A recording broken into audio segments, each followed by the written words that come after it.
B'Shem Hashem Na'aseh v'Natzliach, Shiur Torah. This week, big week, we have Parashat Shemini. We have Pesach coming up. We had just had Shabbat HaGadol. Quick thing I didn't mention last week about Shabbat HaGadol. That's good to know. What do we have Shabbat HaGadol for? Shabbat HaGadol is the day before we left Mitzrayim on the 15th of Nisan. Mm-hmm. But on the 10th of Nisan, Hashem told us to get a ram or a sheep, which the Egyptians thought of as a deity. They thought it was one of their gods. They had several gods. They had Pharaoh as one of the gods. They had the Nile River as one of the gods, and they had the sheep as one of the gods. Because the Egyptians believed in the zodiac. They believed in luck. They didn't believe that anything is under Hashem's control. They thought everything was based on luck. And the first month of the year is Nisan. And the sign for Nisan is the Arius. Arius is one of those rams.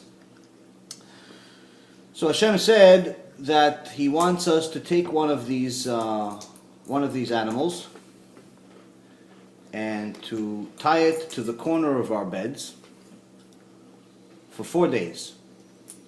4 days.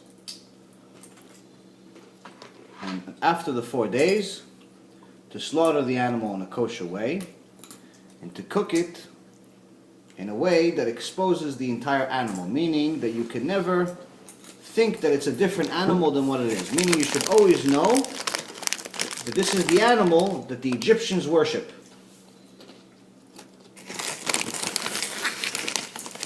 It was so important to make sure that the animal was always recognizable that unlike the other korbanot that we did in the tabernacle later on, in the desert, or in the Beit HaMikdash, one and the second one, it was so important to recognize that this is the type of animal that you're putting as a korban, that when they ate the animal, you weren't allowed to break the bones. Meaning that after you ate the meat, it always had to look just like it did as an animal, just without the meat. That anyone that walked by and saw what you just ate has to be able to recognize that this is the animal that you ate. You ate the sheep, and there's no question about it. So there's two questions. This leaves two very important questions. Number one, why did Hashem care so much that people recognize this animal? Okay, I understand. It's not good that the Egyptians worshipped the sheep. But the second thing is, why did He make us tie this animal to our beds for 4 days? So the first answer is, this animal wasn't only worshipped by the Egyptians. Unfortunately, we were in Egypt for so long that many of the Jews adapted their own customs, the Egyptian customs. Unfortunately, just like we have today, when people live in America and other places around the world, they become assimilated to their surroundings. Everyone wants to be American, everyone wants to be European. One guy leaves Israel after 4 or 5 years. He doesn't even want to speak to you in Hebrew anymore. He wants to speak to you English as if he's sophisticated. People want to be somebody else all the time. Right. No one wants to be themselves. So many of the Jews adapted these customs and assimilated and became idol worshippers themselves. And this created a problem because once we got to the Sea of Reeds, Yam Suf, the angel of the sea told Moshe Rabbeinu, "Who are you that I'm going to split the sea for you? I was created before you. I was created on the 3rd day. You're created on the 6th day. What's the why would I listen to you and split the sea for you?" So Moshe Rabbeinu showed him his staff, which had Shem Hashem on it. Still didn't want it. Moshe prayed to God, And God commanded the angel to split the sea, split the ocean. But before he did it, he said, Hashem, you're a righteous Hashem. Everything you do is righteous. Everything you do is fair. You're about to split the ocean and let these Jews go through, and then the Egyptians are going to come and you're going to kill the Egyptians. Why? Egyptians are idol worshippers and the Jews are idol worshippers. Why are you going to save one over the other? It's not fair.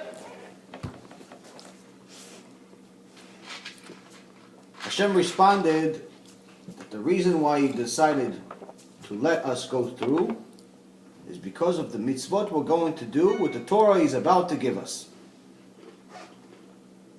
So going back to the 10th of Nisan, going back to Shabbat HaGadol, Hashem told us the fact that we worshipped idols wasn't good.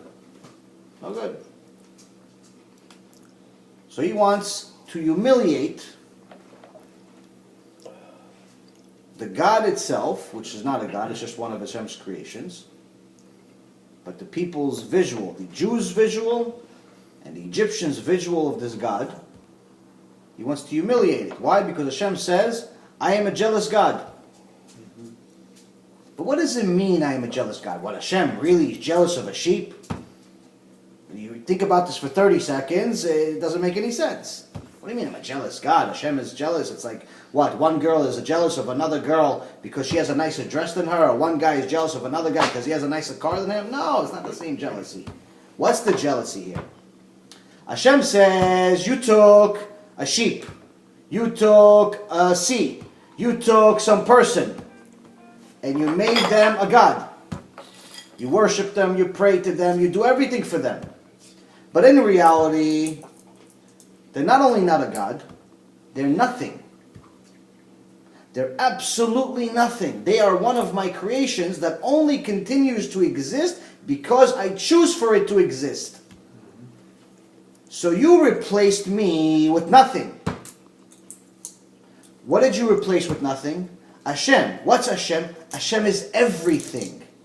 So you replaced everything with nothing, which means it's the biggest sign of disrespect to Hashem Yitbarach. You couldn't replace him with something any worse. You replaced everything with nothing. That's what it means, I am a jealous God. You replaced a creator with one of his own creations. Maybe it was ignorance, no? Ignorance, lack of belief, many, many reasons. People will have excuses of why they do what they do until the end of times. The question is, when they hear the truth, what will they do about it? And that's why nearly half of the Torah, we were talking before we started the video, we're talking about punishment and reward. It is very, very important to know the consequences of our actions. Many people in today's generation, and in many generations before us, but most in this generation than any other generation in history, I believe, from what I've learned from rabbis and many other teachings, are very far off the truth. Meaning that many people want to believe that there is no consequences. There is no punishment for what we do. Which means that they are excluding more than half of the Torah. Until now, we talked mostly about stories. We talked about Adam Arishon, we talked about Noah, we talked about Abraham Avinu, we talked about Yitzchak, Yaakov, the 12 tribes, what happened in Egypt in the beginning, we were very rich, then we were slaves, then Moshe Rabbeinu, Aaron, all these nice stories, a few in between, a few laws here and there, but mostly a nice story. Second half of the Torah has a lot more details about the consequences of our actions. And the consequences of our actions is sometimes more important to know than the story itself, because for a Jew to believe in Hashem, he must fear him first. How do we know that a Jew must fear Hashem first? Maybe I just made it up. Maybe the theology that most people have in today's age, like, no, I want Hashem to be my friend. I want Hashem to be my buddy. I could talk to him whenever I want. I don't have to be concerned that he's going to punish me. I don't have to be concerned that there's this Gehenom place or there's all these bad things. No, Hashem's my buddy. He understands me. I have a personal relationship with Hashem. He's my buddy. No, all these punishments, no, that's not for me. Or some people even say, no, you know what, listen, you just live this life. You do what you got to do. If you do a lot of good things, you get to one level of Gan Eden. If you don't do a lot of things, you get to a different level of Gan Eden. But either way, Hashem loves everybody. Hashem Rahman, He's merciful, He loves everybody. Everybody goes to Gan Eden. There's no Gehenom. The Gehenom that they mentioned somewhere in the Torah that I heard from somebody one day, that's just a place, it's like a washing machine. That's what people say, it's a washing machine. And they describe it in such a nice way, I want to go there. I actually read an article one time by this rabbi, and someone asked him, what's Gehenom? He described it in such a nice way, I responded to the rabbi, I told him I want to go there. Such a fun place. It's a washing machine. It only fixes a few things. I want to go there now, right now. It's such a nice place. It fixes all my sins right away, just like that, and I'm done. Great. I have to, instead of suffering in this life for the next X amount of years, after I can just go 1, 2, 3, and I'm fixed. Great, I want to go there. The discussion of Gehenom is not necessarily for everyone, and we don't have to go into details of it today. But it is very important for us to know that there are consequences to our actions. And Hashem tells us in one of the verses in the Torah, right after we cross the sea, after Kriyat Yam Suf, the verse says, and Am Yisrael feared Hashem, and they believed in Him, and in Moses, His servant. Shouldn't it say, according to today's theology, that Am Yisrael believed in Hashem and they feared Him? No. It says that they feared Him and then they believed in Him. Why? Because first a person needs to know who he's dealing with. I need to know who I'm dealing with for me to believe in Him. Why would I believe in something that's theoretical? Why would I believe in someone that's an imagination? Why would I believe in something I can't see or can't touch, can't talk to, can't anything? First I need to know it exists. But once someone has an inclination, even a small tiny inclination of who HaKadosh Baruch Hu is, he immediately fears Him.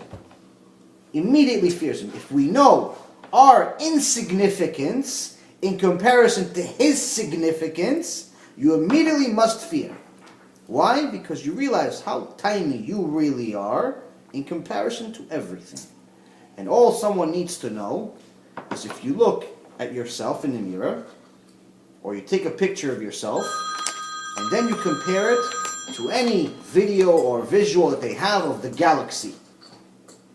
Or even better yet, there was one time a guy that came to one of the sages in the Gemara, I believe it was Shammai, who didn't have that much patience for people that ask stupid questions. And the guy asked him, listen, I want to believe in what you believe in, but I only believe in what I can see. He says, okay, I want to see God. Says, okay, no problem. Really? No problem? Sure, no problem. You see the sun? He goes, yeah. He goes, look at the sun.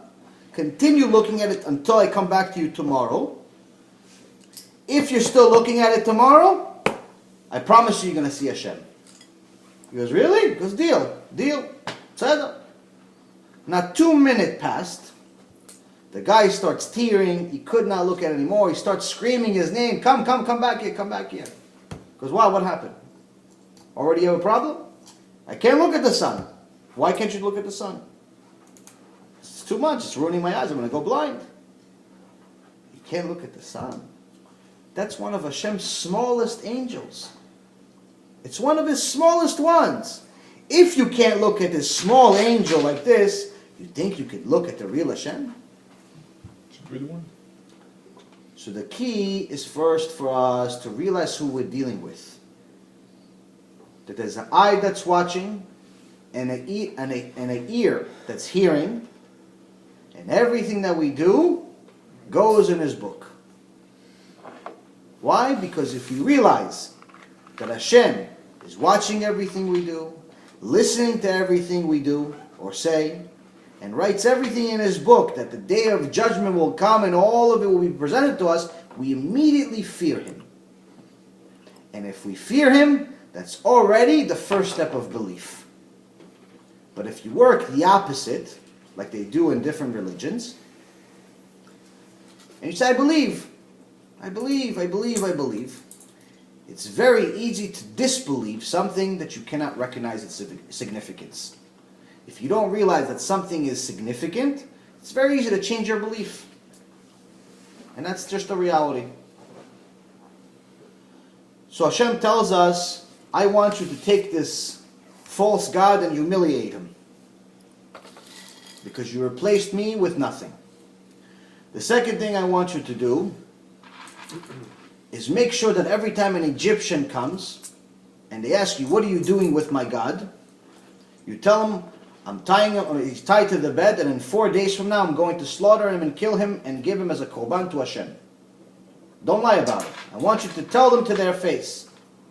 So for the next 4 days, each time the Egyptians came and saw this, what did the Jews do? Jews told them the truth. So that was one of the miracles that happened on Shabbat HaGadol. The Jews didn't actually get killed. When the Egyptians tried to do something, they started sharpening their swords. They were ready to go to war. Each time they got close, Hashem disabled them.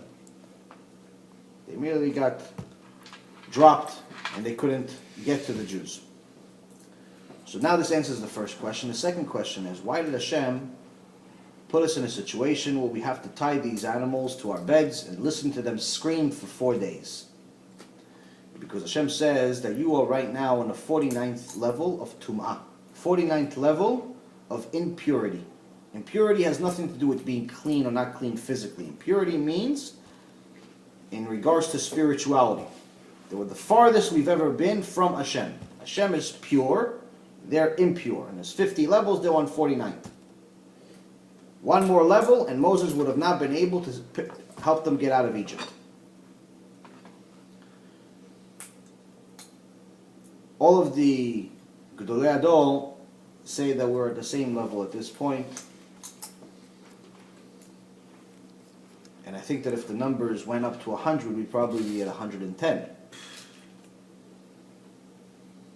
All you need to do is just look outside and you see how people walk around, you see how people behave, you see how people steal, you see how people talk. It's not very Torah-like. But, Baruch Hashem, there are many people that do tshuva and are trying hard. And those are the people we want. People that want to be people of truth. Anshe Emet. Hashem said, in order for you to get to me, to get to purity, to get to Torah,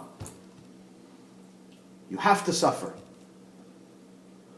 There is no way of becoming pure. There is no way of elevating yourself in anything in life, whether in spirituality or in a physical way, whether monetarily or muscles or anything else, without some form of suffering. Suffering is a prerequisite for success. As much as we would like to deny it, as much as we would like to say, no, relax and enjoy, life is supposed to be so much fun, we're supposed to all relax on the beach and be fun and eat some seeds and cookies and drink some margaritas and do all of this, everything's supposed to be fun. The reality of it is that in order for someone to succeed, they must go through some form of suffering. Suffering is a prerequisite for anyone that wants to succeed in anything. In spirituality is the first thing. Why? Because Hashem wants to remove the peel that surrounds us, which is the sin that we engulf our body with, and our soul that's covering our soul. Remove this peel and get us closer to the true person that you really are. So during those 4 days of hearing this animal screaming while we can't sleep, we can't even hear ourselves, we can't talk, we can't do anything. We're hearing this animal scream nonstop. It's a form of suffering. That got us just close enough to deserve to leave Egypt. And the 4 days that it was tied to the bed symbolized the 400 years that we were supposed to be in Egypt, as it was prophetized to Avraham Avinu. Even though technically we were in Egypt for 210 years. But the 4 days that the animal was left suffering and we suffering with it symbolizes the 400 years we were technically supposed to be in Egypt. And that's why we have Shabbat HaGadol. So remind us that number one, you cannot replace everything with nothing. And two, that in order for us to succeed in life, and most importantly, the real part of life, which is the spiritual part of life, we have to be able and willing to sacrifice. And that's the thing that I think was very important to learn last week and this week and any other week, because again, I think it's all relevant to our life regardless of where we are during the year. Now going into this week's parasha, there's a lot of really interesting things. The parasha starts, ויהי ביום השמיני, קרא משה לאהרון ולבניו ולזקני ישראל, ויאמר אל אהרון, קח לך עגל, בן בקר לחטאת, והי לעולת תמימים, והקרב לפני אדוני. It was on the 8th day Moses summoned Aaron and his sons and the elders of Israel. He said to Aaron, take for yourself a young bull for a sin offering and a ram for an elevation offering, unblemished, and offer them before Hashem. These are the first two verses. So the first thing is it was on the 8th day. Why does it mention it was on the 8th day? Never before did it really mention much about what day it was, when it was. Usually it just says one day. Hashem tells Moshe, say so-and-so to Aaron, tell Israel to do something. Why is it mentioning the 8th day? The reason is because in last week's parasha, it was the inauguration process of Aaron becoming the Kohen HaGadol. And the inauguration process took a week, which Aaron went through. And this was the 8th day, the final day, which Hashem is saying, not only do I want to make sure that the Torah remembers that this was the day that Aaron officially became the Kohen HaGadol, but that the people of that time also know. Why? Because success is very easily something that you get ayin hara for. People that see you succeed immediately become jealous. Even the loved ones, even the people that care about you, even the people that call themselves your friends and family, there is always some element of jealousy in mankind. Some of those people don't like you, really. So for those specific people, they're always going to make up an excuse of why you succeeded. So how do you protect? Oh, he got lucky. Somebody made money. He got lucky. He stole. They don't have any proof that you stole or that you got lucky, but they'll make different stories in their mind. His father gave him. You know his father? No, but there's no way he did it. There's no way that he did it. But come on, I went to school with the guy. He wasn't the smartest guy in class.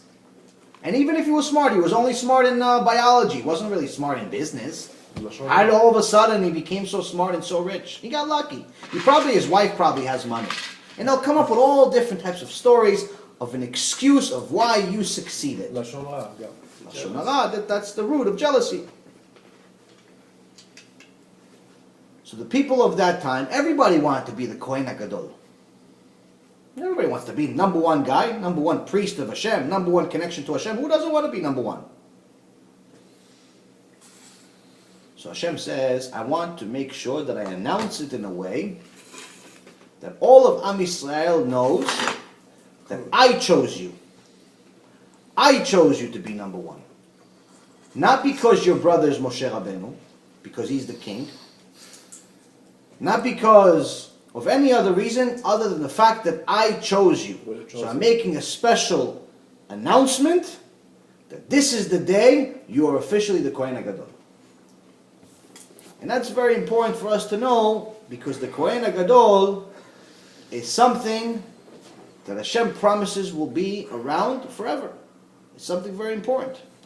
There was actually an article in the paper on the web just a couple of days ago. I don't know if you guys, I posted stuff on Facebook, on the group that we have, which Baruch Hashem is about 1,100 members now, strong. We post all types of lectures and stuff like that, but there was an article with a picture of the red heifer, the red cow, that they have in New Jersey. A religious guy has it, and you see, he took a picture of the red cow, and it's a sight to be seen. It's amazing, and it's just turning 2 years old now. No moon.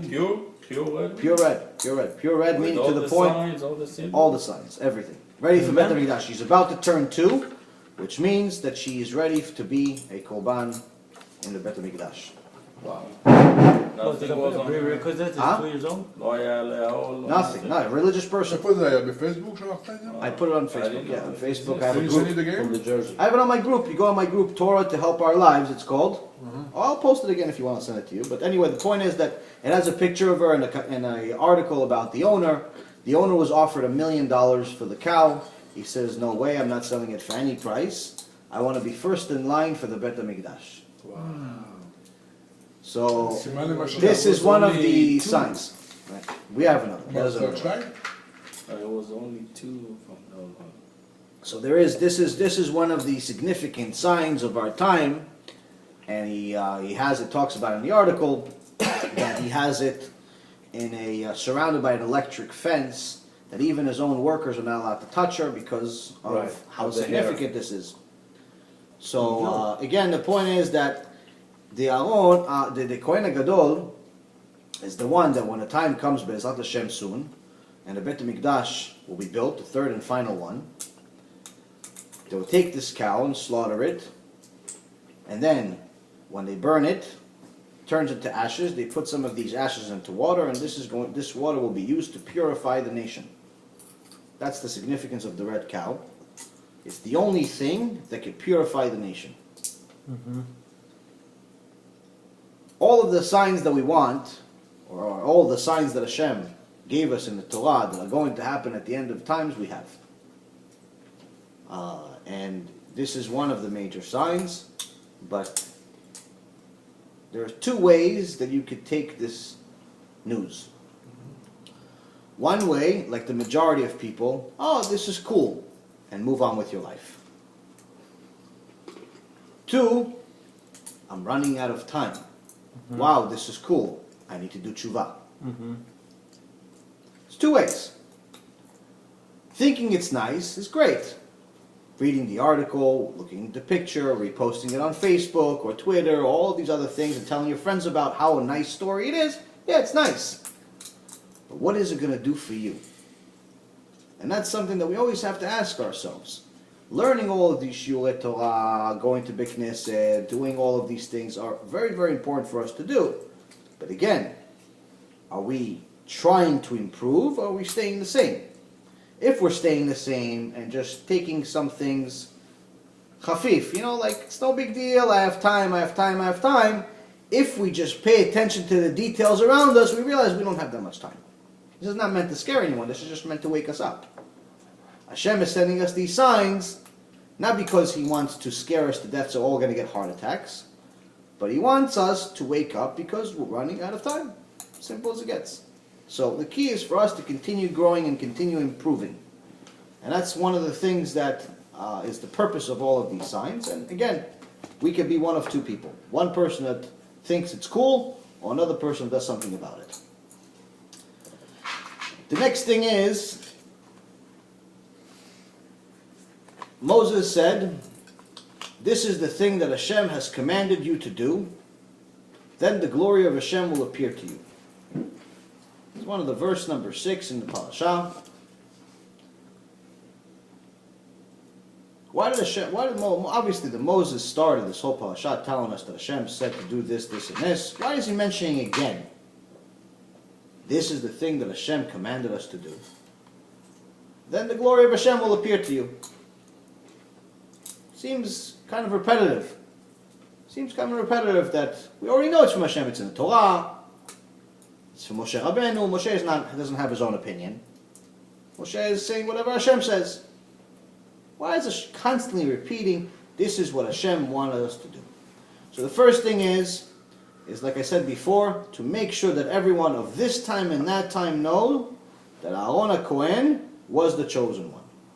The second thing is that Hashem is telling us, this is what Hashem commanded us to do, meaning that first we need to do something that He says, do the mitzvot, and then we get the reward.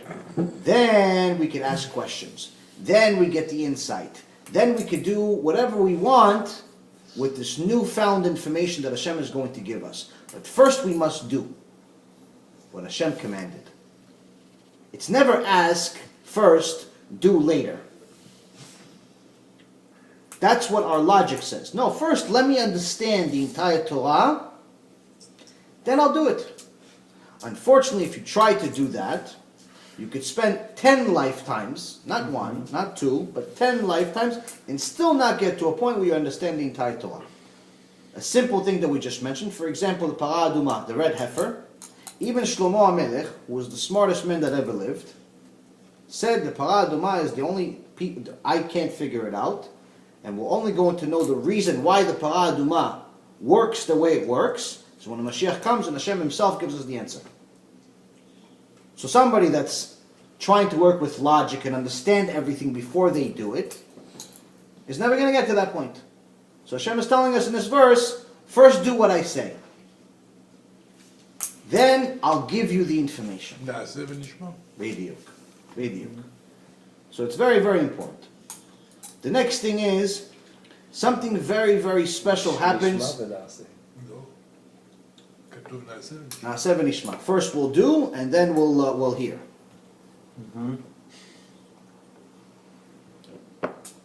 So then after Aaron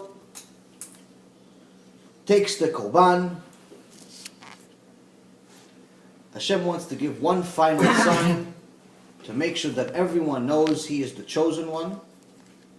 He puts the korban, and it says, "V'tetzeh esh milifnei Adonai, v'tochal al hamizbeach et ha'olah ve'et ha'chalavim, vayar kol ha'am, vayaronu vayiplu al pneihem."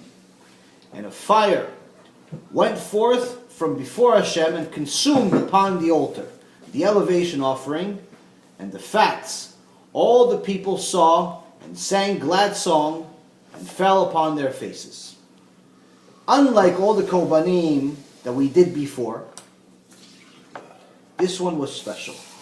And Hashem wanted to make sure everyone knows. What's so special? A fire came from heaven and consumed this korban, which showed Am Yisrael that Hashem accepts this korban. He's partners in this korban.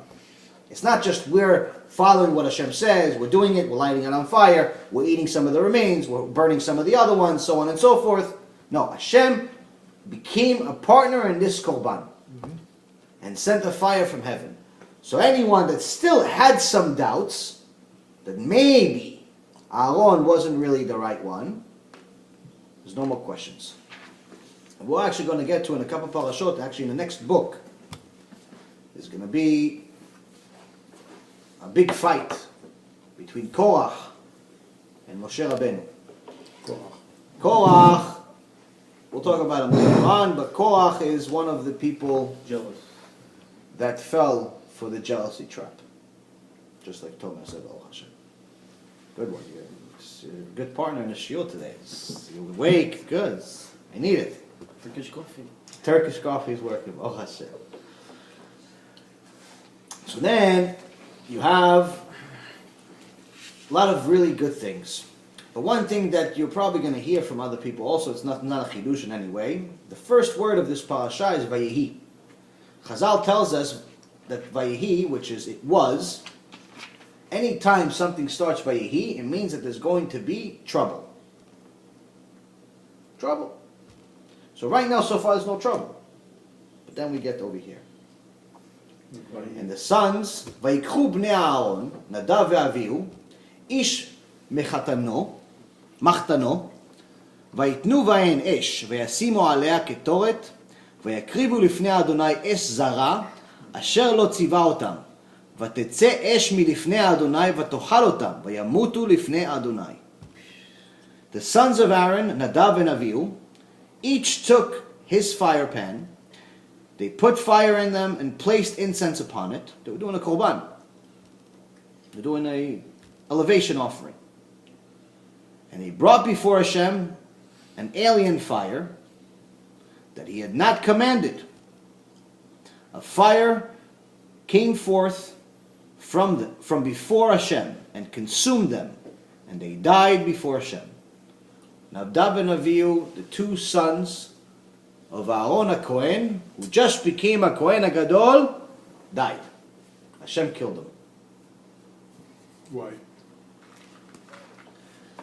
There's a book of Midrashim, which is the background stories of what happens in the Torah, called Yalkut Shimoni. Yalkut Shimoni discusses this parasha, and it gives 4 reasons of why this happened. Because as we read on, we read some of the Midrashim, we read Rashi. Rashi says that what happened after this was very strange, but it shows us something very significant. What happens after this is Moshe Rabbeinu says, of this did Hashem speak, saying, I will be sanctified to those who are nearest me. Thus I will be honored before the entire people. Hashem is saying that he will be honored and sanctified to those that are closest to him. Meaning that this death, in essence, brought Hashem honor. So Moshe Rabbeinu is telling this to Aaron. His 2 sons just died. Instead of saying, listen, I'm sorry, buddy. Your sons died. Come on, I love you. He's telling him, remember what Hashem said, that he will be sanctified by those that are nearest him. What is Moshe telling Aaron? Because Aaron right now, the Midrash says, Aaron right now is crying out loud. Hysterical crying. 2 of his sons just died in front of everyone. But Moshe Rabbeinu tells him, brother, remember, the fact that they died, remember what Hashem said. Hashem said that it will be sanctified to those that are nearest him. Meaning that the fact that they died and created honor for Hashem means that they were more tzaddikim than you and I both combined.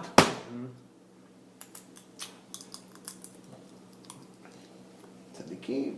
More than Moshe Rabbeinu and Aaron combined. And this caused Aaron to stop crying. Because he realized the significance. This is the level of people what Bezrat Hashem, we can reach their shoes. But this doesn't answer why they died. Why did they die, and what can we learn from their death? So of course Chazal tells us that Hashem is extra strict to the hairbreadth of the tzaddikim. Meaning the more righteous a person is, the more Hashem scrutinizes his deeds. Why? Because he knows if someone is ignorant and doesn't know anything, Hashem is not going to judge him for every one of his sins at the same level as he's going to judge someone who is a Talmid Chacham and knows the entire Torah by heart. So the idiot is going to say, listen, so it's better off that I stay an idiot. It's better off that I don't know anything. That way Hashem is not going to punish me the same way. So there's a response for the idiot. There's a response for him too. Number one, you have to realize there's a balance. There's a reward and there's a punishment. If you stay like you are, the potential reward you're going to get will not even be the level of the tzaddik's shoes. So So he says, I don't care.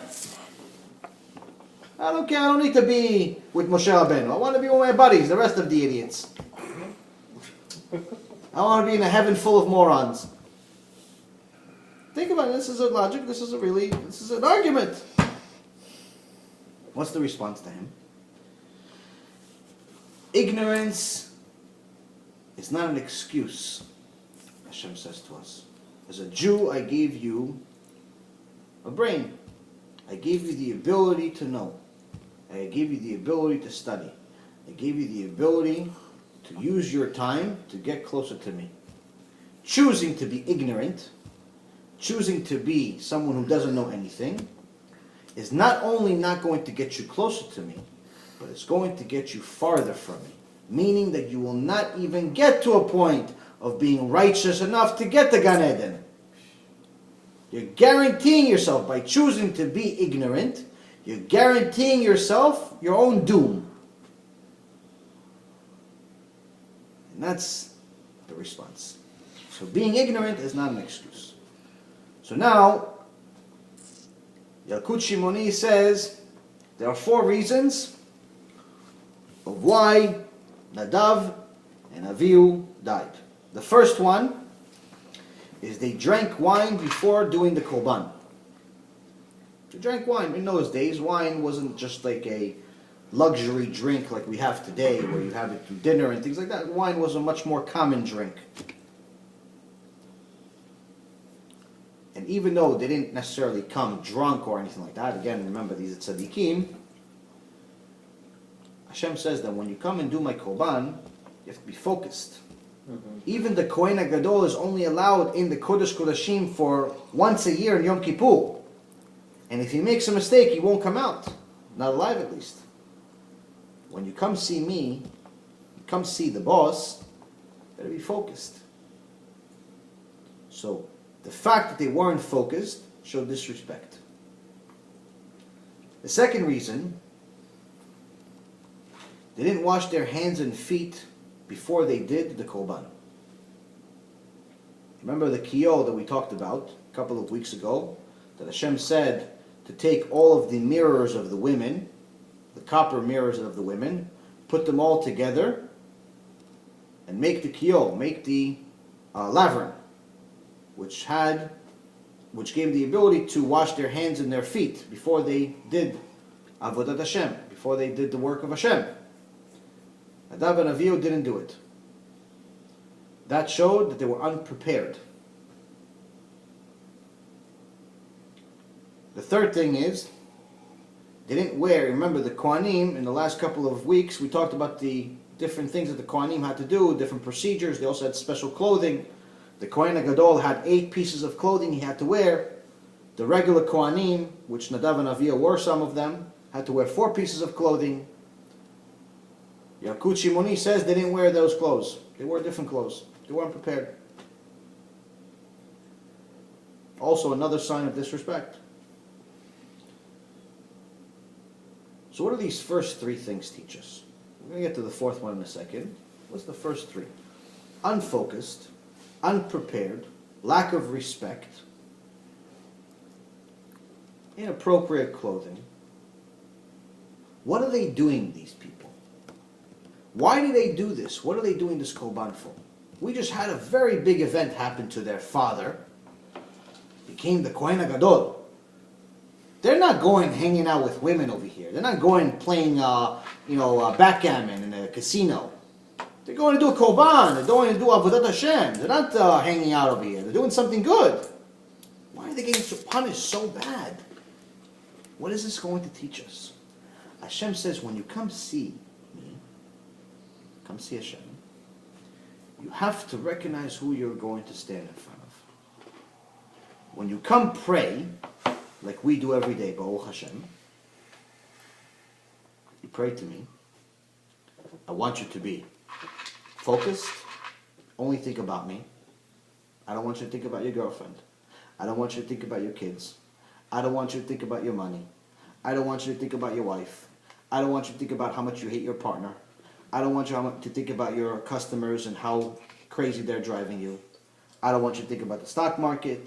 I don't want you to think about all the other, your dog, anything else. I want you to think about me.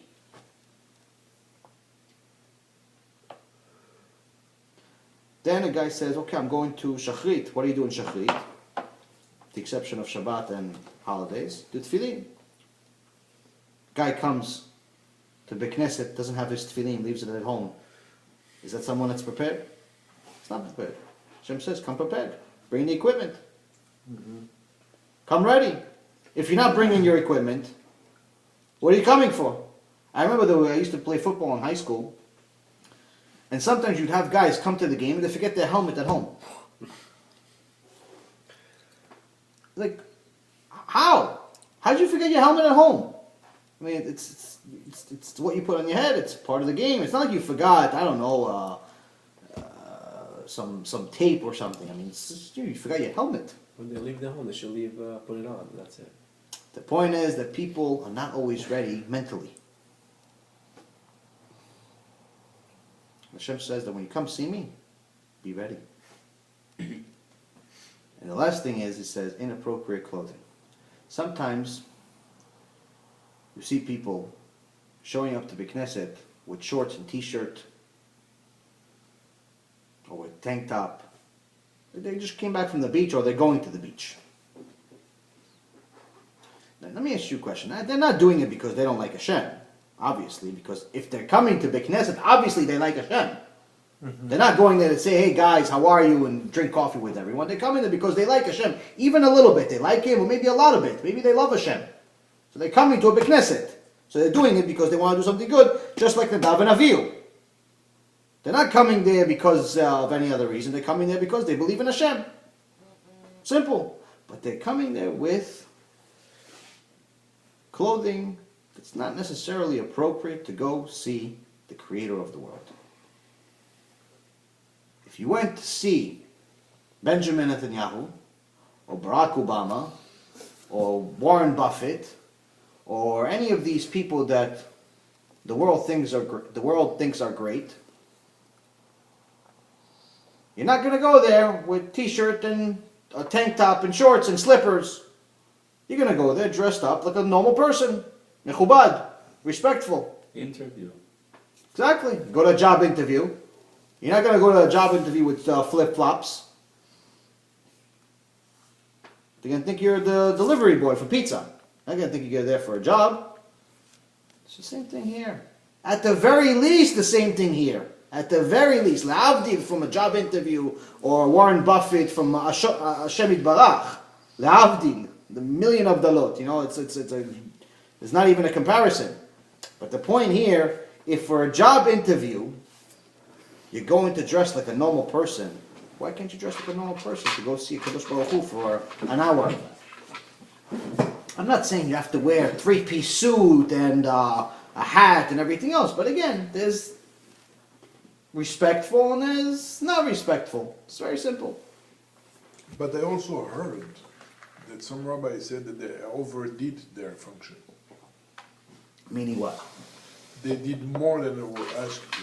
Or Nadav and Avihu? Okay. Yes, that's why it says over here that they brought an alien fire that Hashem has not commanded. Right.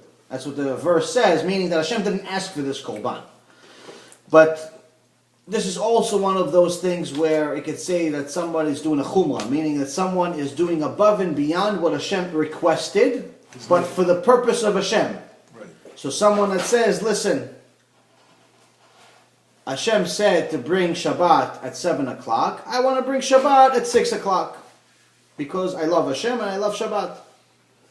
Hashem says to keep Shabbat until 8 o'clock at night the next day. I want to keep it until 9 o'clock because I like Shabbat and I love Hashem. So I want to extend it. So you're doing a chumrah or many other things.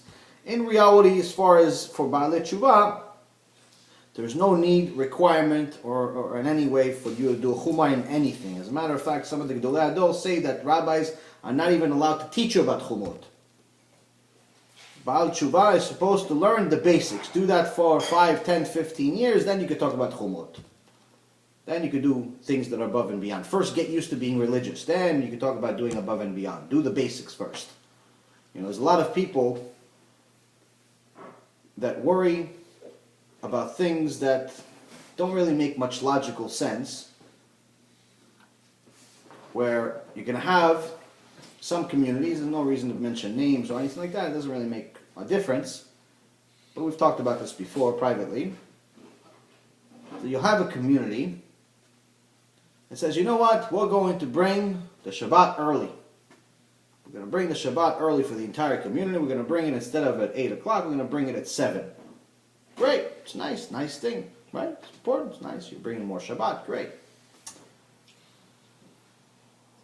But you have 10, 15, or 20% of the community, sometimes more, sometimes less, that are coming to this early tefillah and the next day's tefillah, but they're driving. Meaning they're mechalel Shabbat. Meaning there is no Shabbat for them. Meaning Shabbat is just like any other day. Meaning that based on Torah, they're not even considered Jewish. Meaning that the form of punishment that those people are going to get is very, very, very bad. It's the worst punishment you can have, which we're not going to talk about the details, but the point is, this is a very, very bad thing.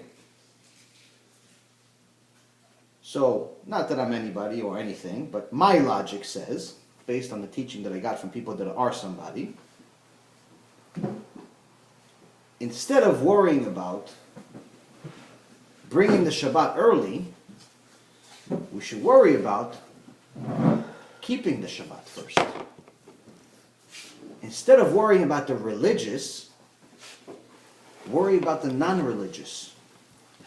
Because Chazal and all the sages have told us time and time again that the big punishments that we get from generation after generation, whether it's the Holocaust or the pogroms or the Inquisitions and everything else, are not necessarily because of the non-religious people. They're actually more so because of the religious people that are not bringing back the rest of their brothers to Hashem. So instead of worrying about us that are religious to go and keep the Shabbat for an extra hour, maybe we should do an extra shiur or two to convince people to keep it and get to 100% of keeping Shabbat, not 80 or 60 or 50. We're lucky in a very good community where the majority of people keep Shabbat, at least the people that come to the Knesset, not everyone, but majority. We're very fortunate. I think with a little bit of push we can get to 100%.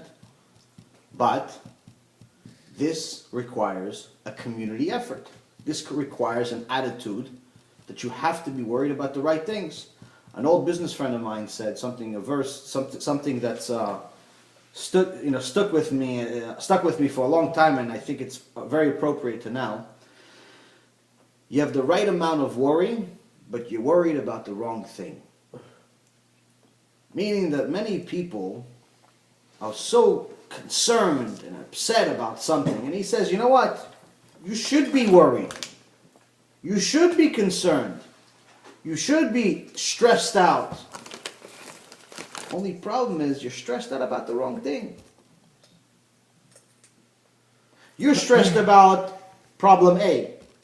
Really, you should be stressed about B, C, D, E, F, G, G, and the whole list of other letters. You're stressed out about keeping the Shabbat for an extra hour for some of the people. What you should be stressed out is convincing the 20% to not drive on Shabbat. That's what you should be stressed about, not the extra hour. The extra hour is not going to give you as much as the punishment is going to give to those people. And that's the thing. So it's very, very important for us to really realize, where do we need to spend our time and attention? So Hashem tells us, you come see me, I want you focused. You come see me, I want you prepared. You come see me, I want you to look appropriately. That's what he teaches about our prayer. Every time we go see Hashem, we have to be prepared. The fourth reason that Yalkut Shimoni says, Nadav and Avihu didn't have children. Now, it's not necessarily a sin not to have children. It's just that they're not doing one of the biggest mitzvot. Why they didn't have children was the sin. They didn't have wives. Why didn't they have wives? Because they said, our uncle is Moshe, the king. That's from our father's side. Our uncle from the mother's side is Nachshon. He's the president. Our father's the Kohen HaGadol. What woman can be at our level, Bichlal? Who could be at them? Who's at our level, and we're tzaddikim, who's at our level that's appropriate for us to marry? They fell for the arrogant trap. They fell for pride. Tzaddikim, as far as what they did, in this particular essence, was enough for Hashem to say, failed. You have to come back in the Gilgul. When they came back in the Gilgul, we'll hear about them later on in the Tanakh. For the rest of us, it's a sin, but it's not a death penalty. Thinking about it. But again, Hashem says that in order for us to get close to Him, we have to think about our actions and think about things based on what the Torah says, not based on what our logic says.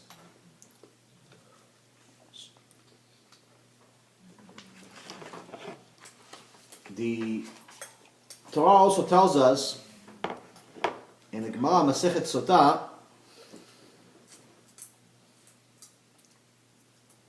that for Hashem, after He created the world, He spent the rest of His time as a veg zivugim, putting couples together. Okay, nice. But the next thing that says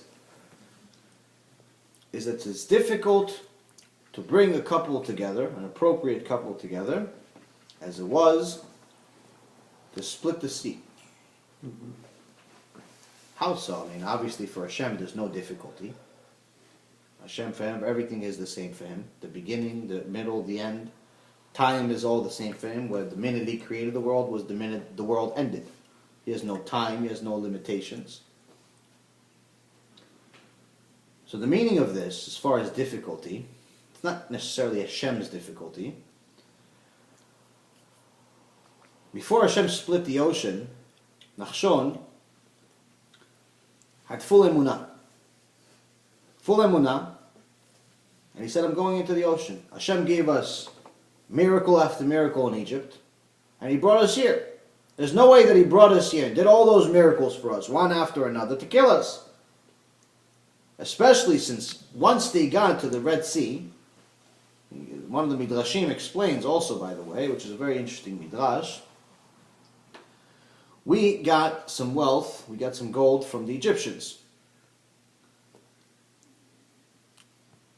And those Egyptians gave it to us. But Hashem told us, go borrow it from the Egyptians. Borrow it from the Egyptians. So somebody asked me a couple of days ago, how is it possible that Hashem told us to lie? Because Am Yisrael knew they're not coming back. If they're leaving, they're not coming back. So what do you mean you're borrowing it? How could you be borrowing it? It's an interesting question. It's Hashem is telling us to lie? Doesn't make sense. Hashem is telling us to steal? Doesn't make sense. That gold was some of the gold that was used to build the Mishkan. Not allowed to build a Mishkan with stolen goods. And mitzvah ba be'avera. You can't make a mitzvah through a sin.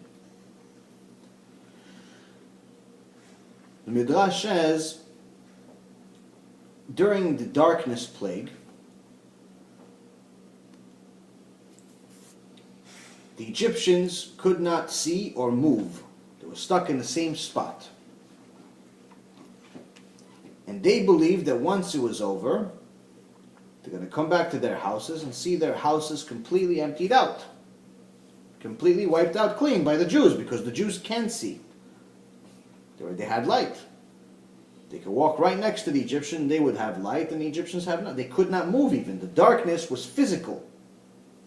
Darkness, if someone lifted their hand or sat down or jumped in the air, they were stuck in that spot for the next several days. And on top of that, there were very, very scary voices. Complete torture. So the Egyptians believed that as soon as light came back, they believed that their houses would be completely wiped out clean, they would have nothing. As soon as light came on, they went to their houses and they saw that all of their gold and all of their silver and all of their copper and money was exactly where they left it. The Jews didn't touch anything. And that's why it said that the Jews were now favored by the Egyptians. Matzu chen. What do you mean? You've been torturing these people for decades. All of a sudden you like them? Just a few months ago, before the plague started, you were beating them up senseless and killing their kids and using the babies as, not only as blocks under the cinder blocks of the pyramids, but on top of it, killing the babies, taking the blood and putting it as a shower for Pa'ol. We need to know these things. This is what we need to talk about in Pesach. Not necessarily to scare everyone. This is a reminder. We need to know where we came from so we know where we're going. People that fear telling their little children about what happened to us in Egypt are making a very big mistake. You need to tell children and adults the same thing. Obviously everyone in their own level. A Talmid Chacham will get a certain answer. Someone that doesn't know much will get a different answer. Someone that knows nothing will get a different answer. All within the same things, but the complexity of what you're saying will be a different answer. That's actually why in Agadah, it says there's the four sons. The smart, the evil, the naive, and the one who doesn't know how to ask. Those are the four different types of Jews. So the biggest mitzvah of Passover, biggest mitzvah of Pesach, is not to eat the matzah. It's not to eat the maror. It's not to hang out with your family for half the seder and then everybody leaves after the seder, they don't want to finish it. It's not to drink the wine. The biggest mitzvah of Pesach is the Magid, to tell what happened. So much so, the Chazal tells us that one person needs to say what happened in Egypt with everything that he knows until he and everyone else falls asleep. So they ask, what happens if he's alone? They say you tell yourself the story until you fall asleep. That's how important it is to say what happened in Egypt. So we can't think, oh no, my kid's too small, he's only 5, I'm going to tell him about babies dying, I'm going to tell him about this. Obviously there's certain ways of saying different stories, but we have to know what happened. Without telling children what happened, we are missing out on Judaism. People will think it's not a big deal. People will think it never happened. There are 25 and 30-year-old Jewish kids right now that don't think the Holocaust happened. And that was only 70 years ago. Why? Because no one wanted to tell them the details. No one wanted to tell them the grandmother suffered because they wanted them to live a better life. That's not what Hashem wants us. Hashem wants us to know the story. That's why He gave us the Torah. That's why He made the mitzvah very important of telling what happened. That's why every single day in your prayer, you do not get out of the chovah without mentioning Mitzrayim. Without mentioning that we left Mitzrayim, without mentioning the Exodus, you do not get out of the chovah. That's what we say, Shema Yisrael. To remind ourselves every day, at least twice a day, of the Exodus, of Yetziat Mitzrayim. So back to the plague, we had the Egyptians all of a sudden liked us. Hashem said, I promised Avraham Avinu that when Am Yisrael is going to be leaving, and I'm going to take them out of Egypt, they will leave with a rechush gadol. They're going to leave with a lot of money, with something. First things first, the rechush gadol has two meanings. Rechush gadol has a physical meaning and a spiritual meaning. In the physical, obviously means gold, silver, and so on. In the spiritual means Torah. The point of taking out rechush gadol that Hashem mentions is more so the Torah than the actual rechush gadol, than the actual physical one, the gold. But he says, listen, since I promised Avraham Avinu that you're going to leave with something, I don't want him to come to me in Shamayim and say, listen, Hashem, you promised you're going to leave with something, they're leaving broke. They have nothing. So Hashem says, I don't want somebody to say I'm a liar. I'm not a man. I don't have my mind that changes like a human being. I don't have an opinion like a human being.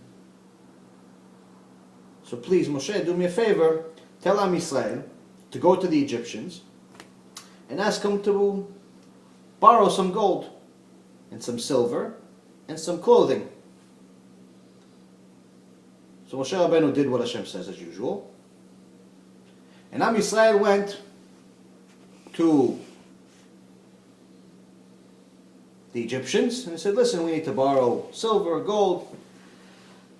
And that's when it mentions that the Egyptians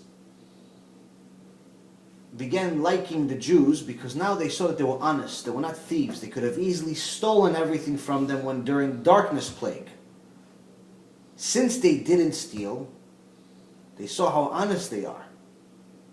And since they saw how honest they are, they wanted to give them a lot more than what they asked for without having it back. So they asked for $10, they wanted to give them $10,000. But I didn't ask for $10,000, I just want to borrow $10. No. I like you so much, and I want to give you $10,000, but keep it, don't give it back to me. It made the Jews feel so bad that they're getting so much more than they asked for. They said, okay, you know what? I owe you one. Meaning they don't really owe them, but you know the expression you say to somebody, does you such a nice favor, you say, listen, I owe you one. I can't even return the favor that you're giving me, but if I ever have the chance, I'm going to give it back to you. Because they got so much more than what they asked. And that's why it says, Hashem says, ask them to borrow. Because they didn't really borrow. He didn't ask them to lie. He just obviously knew what was going to happen. It was in essence a prophecy of what was going to happen. Once they got to the Sea of Reeds, Yam Suf, it says that they got there and then they went back a little bit. And they stayed there for a few days.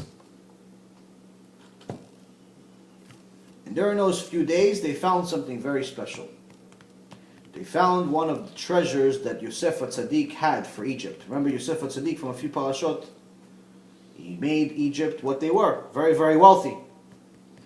They had so much money because they got all of the money from all over the world. Everyone became enslaved to Egypt. Egypt wasn't like America. Egypt was like the world.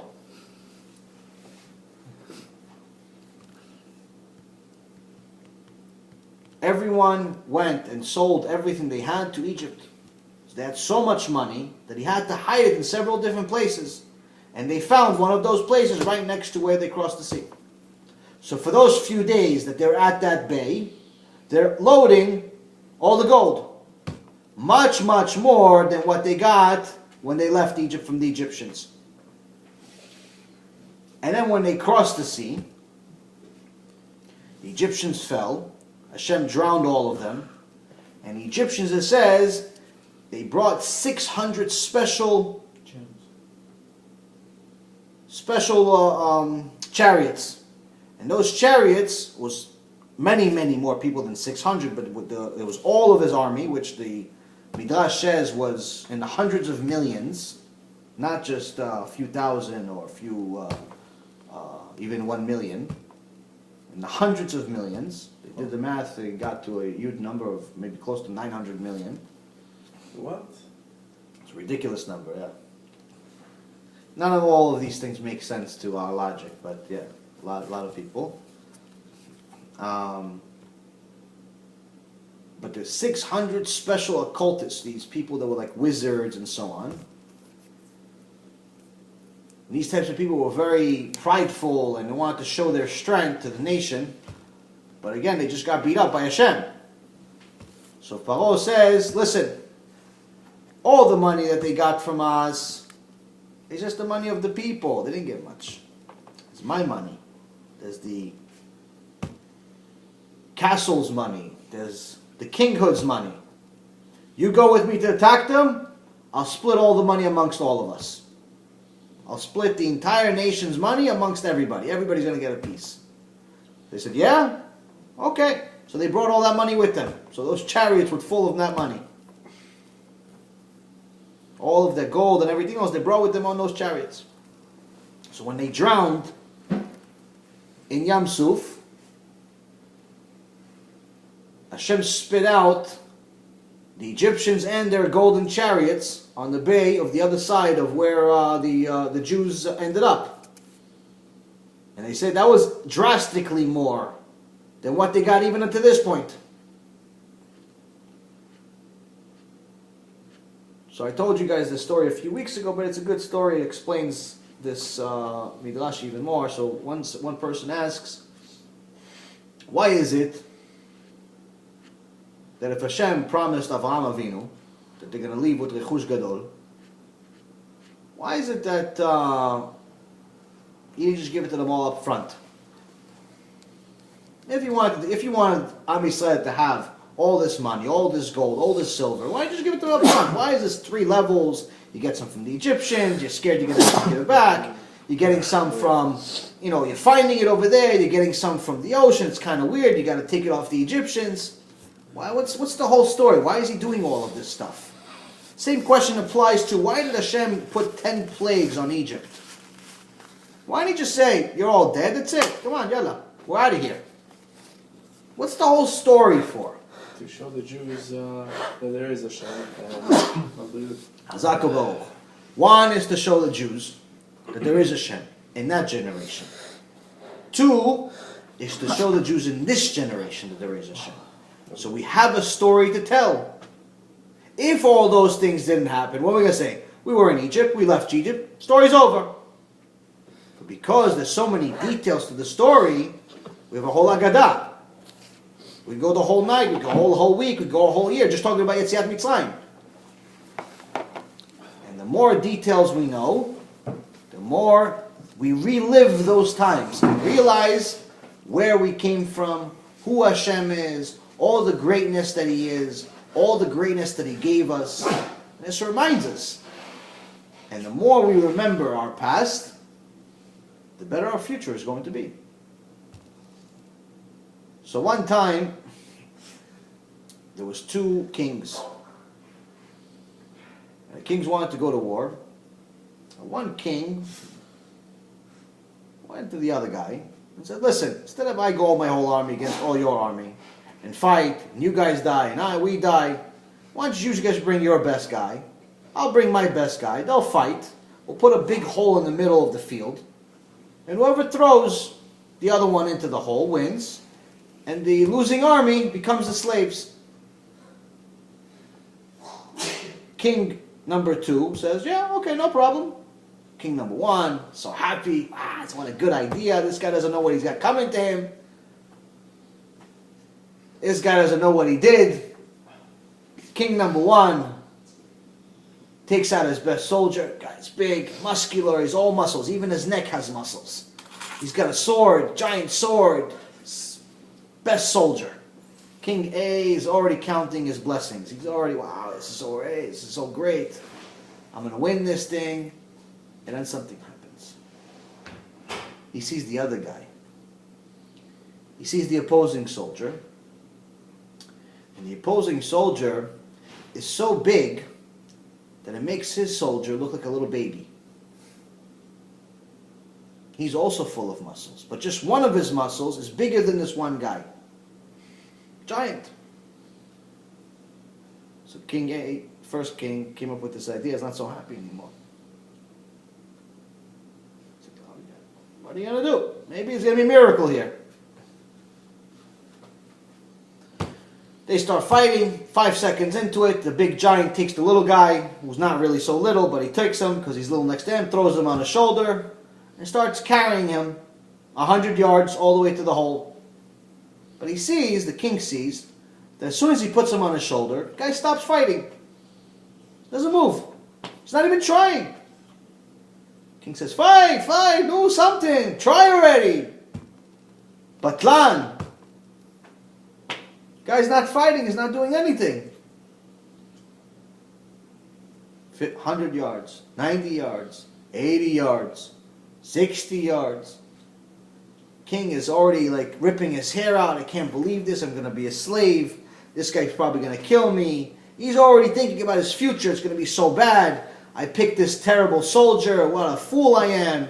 He's already visualizing his future as complete doom. And the soldier is on the shoulder, and he's doing nothing. He's just whistling, doing nothing. And the king starts cursing him, you this, you that. I can't believe I picked you. You're an embarrassment. I can't believe it. Everybody else is laughing. 50, 40, 30, 10, 5. All of a sudden, the little soldier makes a maneuver, jumps off the shoulder of the big giant, So you goes behind him, You get closer to the hole. kicks him into the hole, and wins the war. Complete surprise. Everyone's shocked. Later on, they have a big party. Everybody's drinking, happy, celebrating. The soldier comes up to the king, and the king says, you know what? I really should punish you. The soldier says, me? I just won the war. What do you mean? He said, yeah, you won the war. I don't know what you did over there, but I don't understand. 5 seconds into it, he threw you on the soldier. 100 yards he's carrying you. Not even once did you try to punch him or something. Scratch him, stab him, something? Nothing?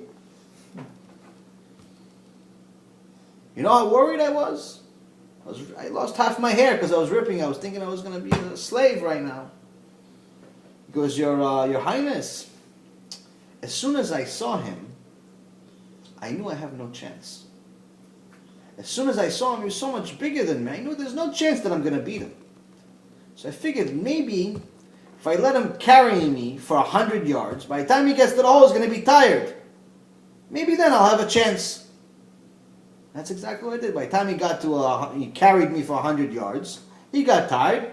I jumped off, kicked him, that's it, I won. Yeah, he had the energy. Because I was full of energy. I didn't lose any energy. Same thing with Yam Suf. Hashem promised to Avraham Avinu that we're going to leave Egypt with Rechush Gadol. But that wasn't necessarily the Rechush, the treasure that Hashem wanted to give us. So to make sure that everyone knows then and forever that He's always honest and His promises always come true, He gave us something then. But what He really wanted to give us was right before Kriyat Yam Suf and after Kriyat Yam Suf. Why did He wait for then? Because He said, I already plan on giving it to them. But why should they carry it? Let the Egyptians carry it for them. And that's the key. This gives us a very important lesson about Parnassah. People always have an excuse of why they're not doing a mitzvah, whether it's keeping Shabbat or giving extra help in the family or tzedakah or different reasons because of Parnassah. They have to work so much, they have to do this, they have to do that. They always blame Parnassah for everything. It's the default excuse of why we don't succeed with Hashem. I have to find a job, I have to find a better job, I have to work more, I have to work less. It's always Parnassah is always a problem in this generation, every generation really. In this story, Hashem teaches us that, listen, Parnassah is for me, it's not from you. Yeah, you could try, you could work. Great, Ishtadlut is very important. You should have some Ishtadlut. But don't have enough Ishtadlut to the point that you forget who's really giving you the money. If I want to give you money, I don't need your help. I don't need your work. I don't need you to do anything. You're doing it because you're showing effort and you're opening doors. But the real money, if I really wanted to give you money, doesn't have to come to your job. Doesn't have to come through your business idea. You could find it. You could win it. You could inherit it. You think Hashem is out of ideas of how to give you Parnassah if He wants to give you Parnassah? Give Him a reason. And He'll give you the Parnassah. Just give Him a reason to give it to you. If Hashem gives you Parnassah and you go to a casino, why should He give you? If Hashem gives you Parnassah and you bet on basketball or horses or baseball or some other form of degenerate gambling, why should He give you? If Hashem gives you Parnassah and you keep it all to yourself and don't give any tzedakah, why should He give you? If Hashem gives you Parnassah and all you're worried about is making more Parnassah, and you don't do any mitzvot, you don't do anything that avodat Hashem, you don't do anything, you don't keep anything, you don't keep Shabbat, you don't do it. Why should he give you? Give him a reason, and he'll give you. Simple as that. He doesn't need your help as far as to make the parnasah. He needs your help as far as giving him a reason to give it to you. Tefillah, prayer, learning, chesed. Those are reasons. So going on into this situation with Nadav and Avihu, to finish that part up, is that when Hashem split the ocean, which by the way, the ocean was split into 12. Most people think that it was like the movie, the 10 Commandments, where they split the ocean in one and we went through a straight line. It wasn't that. The Rambam writes in his book, and he actually makes a drawing. If you guys, I could show it to you guys after, how the splitting of the ocean was. He has a drawing of how it was, and it was literally 12 splits, and it was a half a circle, meaning we didn't go from one side to the other. We came back to the same side. So we went from here, let's say, all the way to the other side. And then the second one in it, and the second one, and the third one in it, fourth one. So it was a half a circle. We came back to the same side.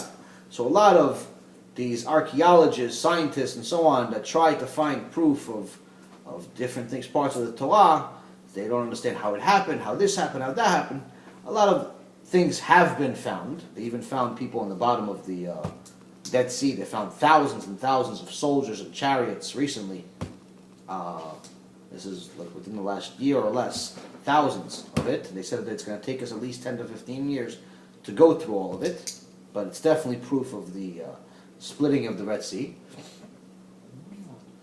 But a lot of the things they don't find is because they're looking in the wrong places, or they're looking based on the wrong interpretation.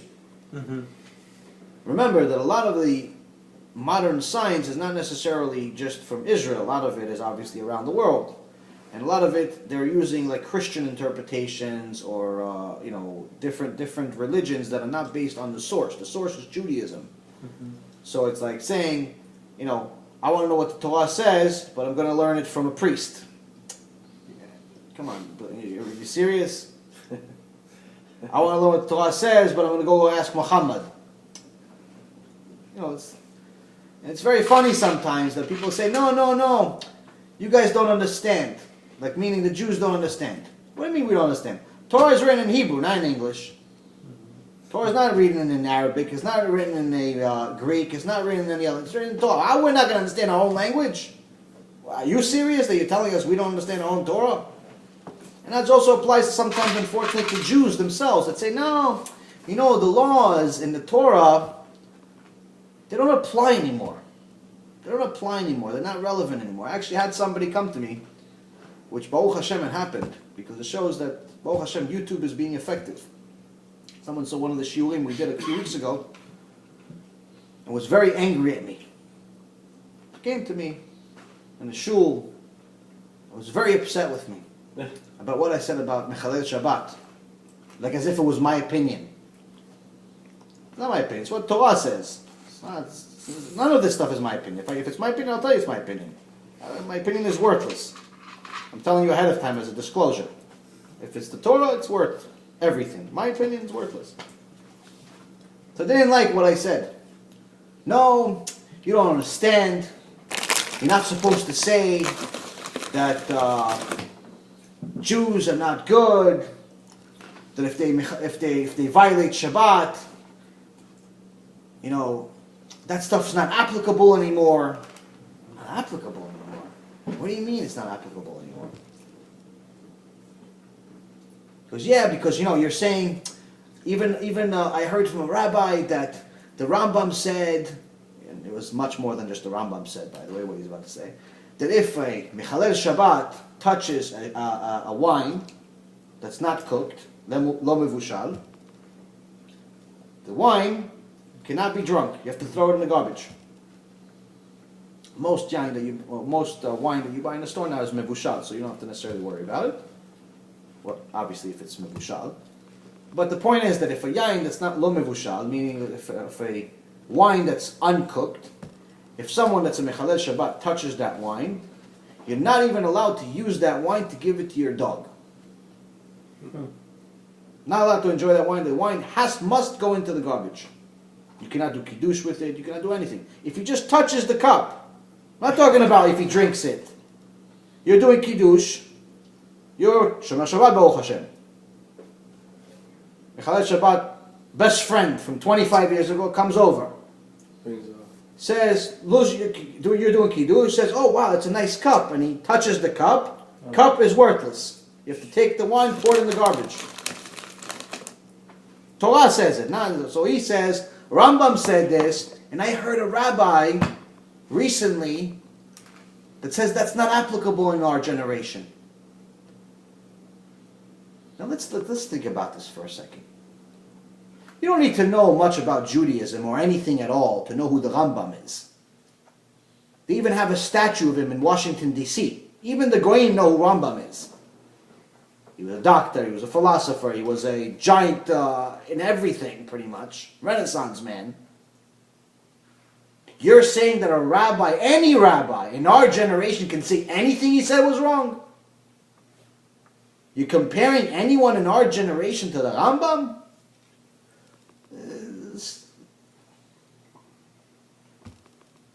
So as soon as I heard that, I told him, I try to be nice. Obviously, I don't argue with people and fight or something like that. But the big question remains. To anyone that says that the old rules in the Torah do not apply to today. And Bezat Hashem, he's hopefully watching this video today. And he asks himself this very, very important question. That everyone who does not believe that the rules of the Torah, some of the rules of the Torah, are not applicable anymore, or all of them are not applicable anymore, like some people believe also,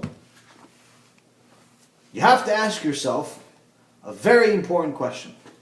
If, let's say, it's only Shabbat, let's say Shabbat no longer applicable. Christian religion says that Shabbat is no longer on the Sabbath, it's no longer on the seventh day, it's on Sunday. The Muslims, I believe, Friday. Hashem didn't say Friday. Hashem didn't say Sunday. He said Shabbat. Which, by the way, Shabbat is one of the proofs that Torah is divine. Why? If you look at all of the days in the Hebrew language, they're all numbered. Rishon, Sheni, Shlishi, Revi. They're all numbers. They're not actual names like Monday, Tuesday, Wednesday. The only day that actually has a name that's not a number is Shabbat. Meaning that the entire number system revolves around Shabbat. Which shows that this was the whole concept of Hebrew and Judaism and everything else, was the source of it is from religion, is from Torah. It's not from the secular world. Moving on. If, let's say, Shabbat is no longer applicable, who is to say that anything else is applicable? Who's to say that, okay, you know what, Hashem said it 1,000,000 times, that these rules are forever, this Torah is forever, but let's say he didn't mean it. He didn't really mean it. He was just kidding. Joking. Like one of the guys. Like he hid your keys. He took your keys and you can't find your car and you want to go. You're running to a dentist appointment or a business meeting, but you can't find the keys to your car. And then a half hour later, oh, by the way, here's your keys. Ha ha ha. I was just kidding. It's not really funny. But he found it funny. So Hashem was like that guy. I was just kidding. I wrote in the book a bunch of times, Torah is forever. But I was just kidding. So who's to say that if he said that about Shabbat, he didn't say that about kosher? He didn't say that about tefillin? He didn't say that about anything else? How can you take his word for anything? What do you need the book for? If he was just kidding on one, why is he not kidding about something else? If one is not applicable, how do we know something else isn't? And if the system goes into such a revolution, such chaos, we no longer have Judaism. So then we have other religions. So anyone who knows that Hashem is real, and the Torah is real, should stop immediately fooling themselves, and whoever is foolish enough to believe them, that anything in the Torah is not relevant today. Anything. If it wasn't relevant, Hashem wouldn't say that it's eternal. Eternal means forever, not just sometimes. So, instead of people giving themselves an excuse for living in a life that's against Hashem, they should find a way to give themselves an excuse to do what Hashem wants and like it. If they don't like it, you should still do it. Eventually you'll like it. The point is that to make yourself believe that Hashem wasn't serious when he wrote the Torah, you're making a mockery of the whole system. So if you think that you can drive on Shabbat to the Bet Knesset and that's okay because Hashem understands, you're just making your own rules. Mm-hmm. And if you're making your own rules, you think yourself as a god. You're no different than the sheep we just talked about an hour ago. You're no different than Paro himself that told everybody he doesn't go to the bathroom. So he made a law that no one's allowed to leave the house at 4 o'clock in the morning because that's when he went to the bathroom. He didn't want anyone to see. If you're making your own rules, who's Hashem? What, he's only there when you have problems? So people have to really become serious about the real rules. If Hashem is Hashem, he's Hashem all the time. Not just when you feel like it. And that's really, really, really important for people to stop giving themselves excuses of why they're doing what they're doing. Because again, there's also something very important, which is for anyone that drives on Shabbat to the Bet Knesset, or eats chazir but does a bracha. It doesn't necessarily always has to be chazir, it could be anything non-kosher but does a bracha. You go to Subway or McDonald's but you do a bracha. Well, there's people that do that, you want to tell me? As a matter of fact, I found on something horrifying this week. Horrifying, but it's true. Someone is about to do a seder. You know, we're going to have the Pesach, we're going to have a seder. Seder, very important. It's one of the 3 key holidays of all of Judaism. Mm-hmm. All of existence depends on this stuff. Someone will have this, that I know, will have this seder, but his family doesn't eat kosher food. So they're going to do the blessings of the seder with a bunch of tarif. Wow. The reforms. Don't go far, the reforms. This is something that is hard for me to understand. But to them it's not hard. And this parasha tells us why. The rest of the parasha talks about the forbidden foods, the forbidden animals, the forbidden birds, the permissible birds, and also insects, permissible insects, animals, and so on. So there are different signs of the animals. For example, it says everything among the animals that has a split hoof, which is completely separated into double hooves, and that brings up its cud, that one you may eat. Bringing up its cud, by the way, means that the animal chews, swallows it, it goes to one of its stomachs, gets partially digested, then goes back into their mouth. Sounds kind of disgusting, but the point is that it goes back into their mouth, they chew it again, and then it goes into a different stomach. That's chewing its cud. So the animal has to have both of these signs. in order for that to be permitted. Examples of those animals are sheep, deer, cows, those types of animals. Buffalo. But then it also tells us,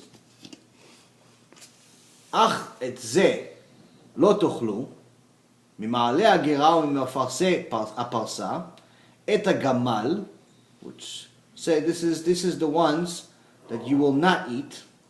Oh, it says but this. But this is what you shall not eat, from among those that bring up their cud or have split hooves. It says ach, meaning but. Why does it say but? Because it says that these specific animals I'm about to mention have part of the signs, either one of the two signs. They have one of the two signs, which makes them worse than animals that don't have any signs at all. Why? Why is it not the same? Why is a pig that has split hooves but doesn't chew its cud? Why is that worse than, I don't know, a lion? Doesn't have any sign. Not allowed to eat it. Why is a pig worse than a lion? Chazal tells us a pig is a sign of a hypocrite. Why a hypocrite? You see, when a pig lays down, he lays down with his hooves in front of him, showing you the sign as if he's kosher. Because he has split hooves. So he's giving you the false impression that he's kosher. So someone who doesn't know would think it's kosher. But you realize that he doesn't chew his cud, and you know it's not kosher. So he's lying to you. Mm-hmm. So the fact that he has part of the signs makes him worse, because he's, in essence, showing you that he has part of it, but he's really not kosher. Whereas a lion, you know it's not kosher because he doesn't have anything. It's very easy to see. So there are specific animals that don't have it. Gamal, which is camel. Giraffe you can eat. If you know how to kill it. The hyrax, which is a small mammal resembling a woodchuck. And the arnevet. The arnevet is like a hare or a rabbit. They're both in essence from the same family. And the pig. The camel, the hyrax, the rabbit, and the pig. Those are the four that will have one of the signs. Now, why do I mention this? Why does Hashem mention these four? So many animals, over 2 million species in the world. Why does he mention these four? Because Hashem knows the time will come where people will need more proofs. People will need more proofs. People will need things that are in essence similar but not the same as what we saw in Egypt. Because what happened in Egypt is that we went to a very low level, very high level of tum'ah, very low level of any goodness. We needed Hashem to perform miracles for us, proofs that He exists.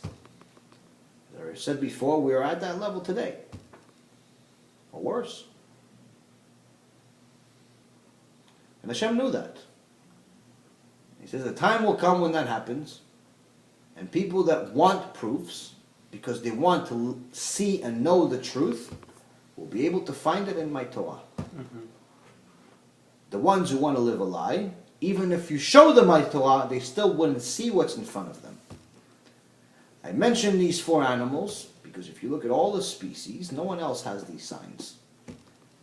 Not a lion, not a tiger, not anything else has only one of the signs. These are the only animals that have those signs.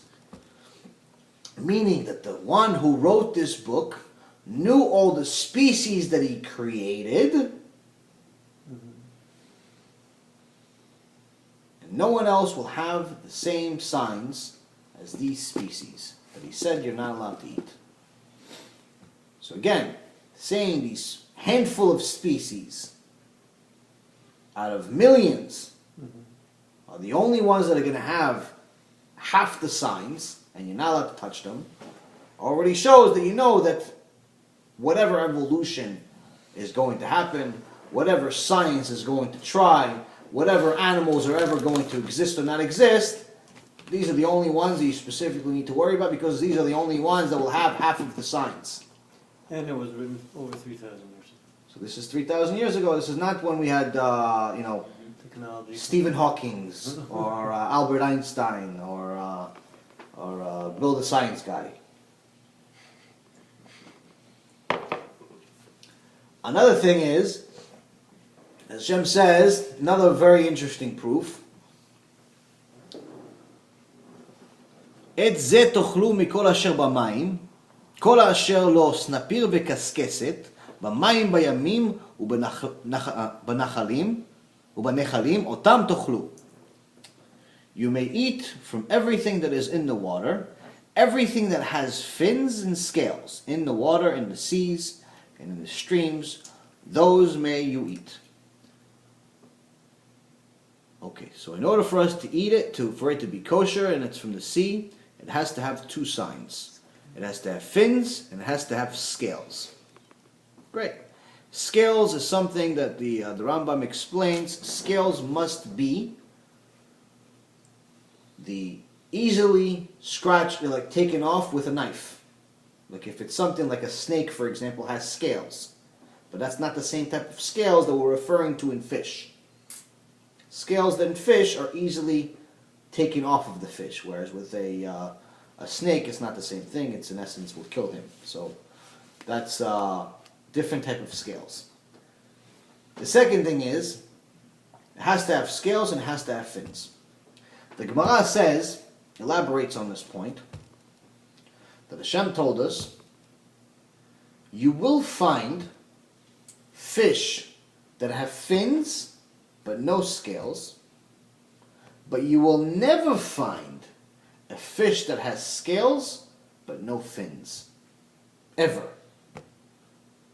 Again, there are millions of species inside the ocean, even many that we don't even know yet. Mm-hmm.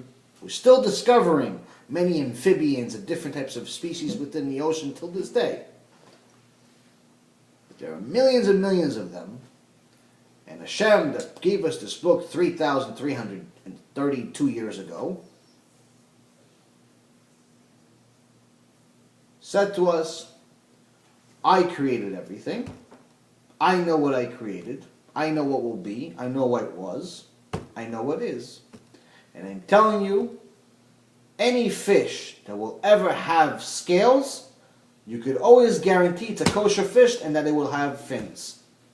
Anyone that will ever have just fins doesn't mean that it'll have scales.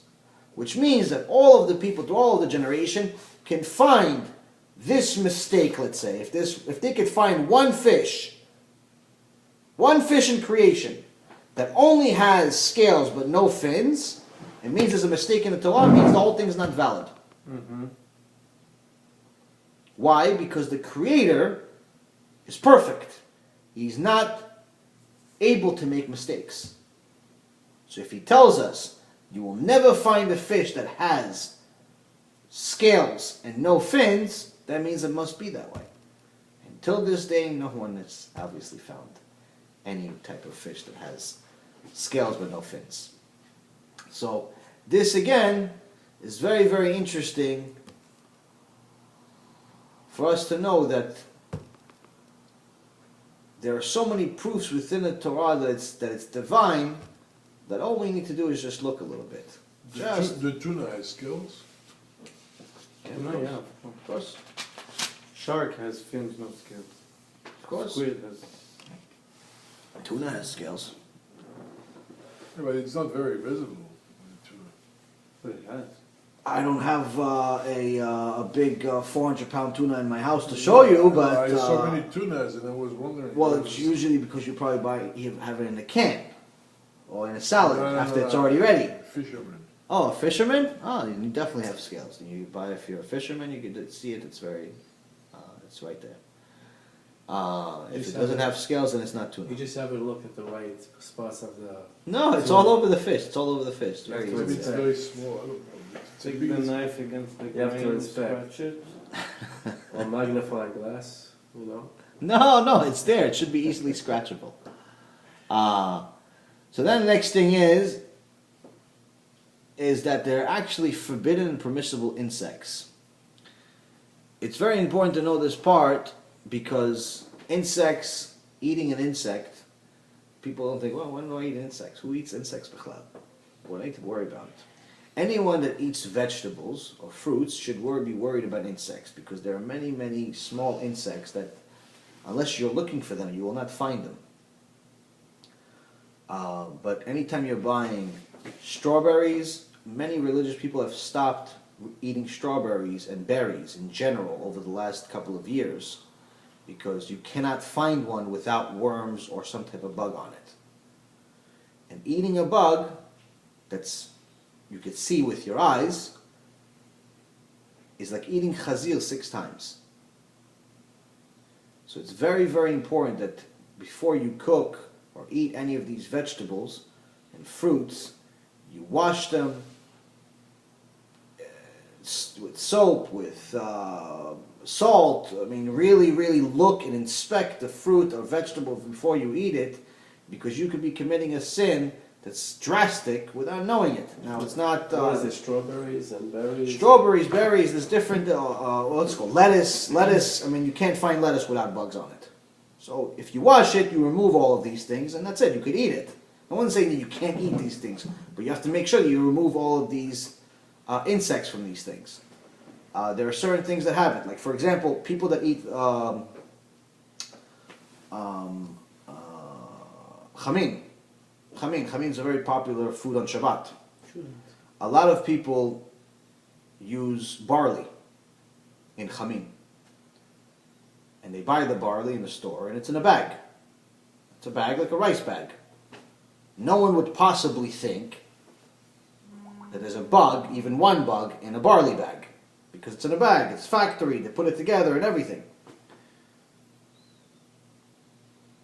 I can tell you from experience, just 2 or 3 weeks ago, my wife got the same bag as everybody else at the supermarket and everything else, washed, looked at the barley, went through it, washed it the first time, nothing.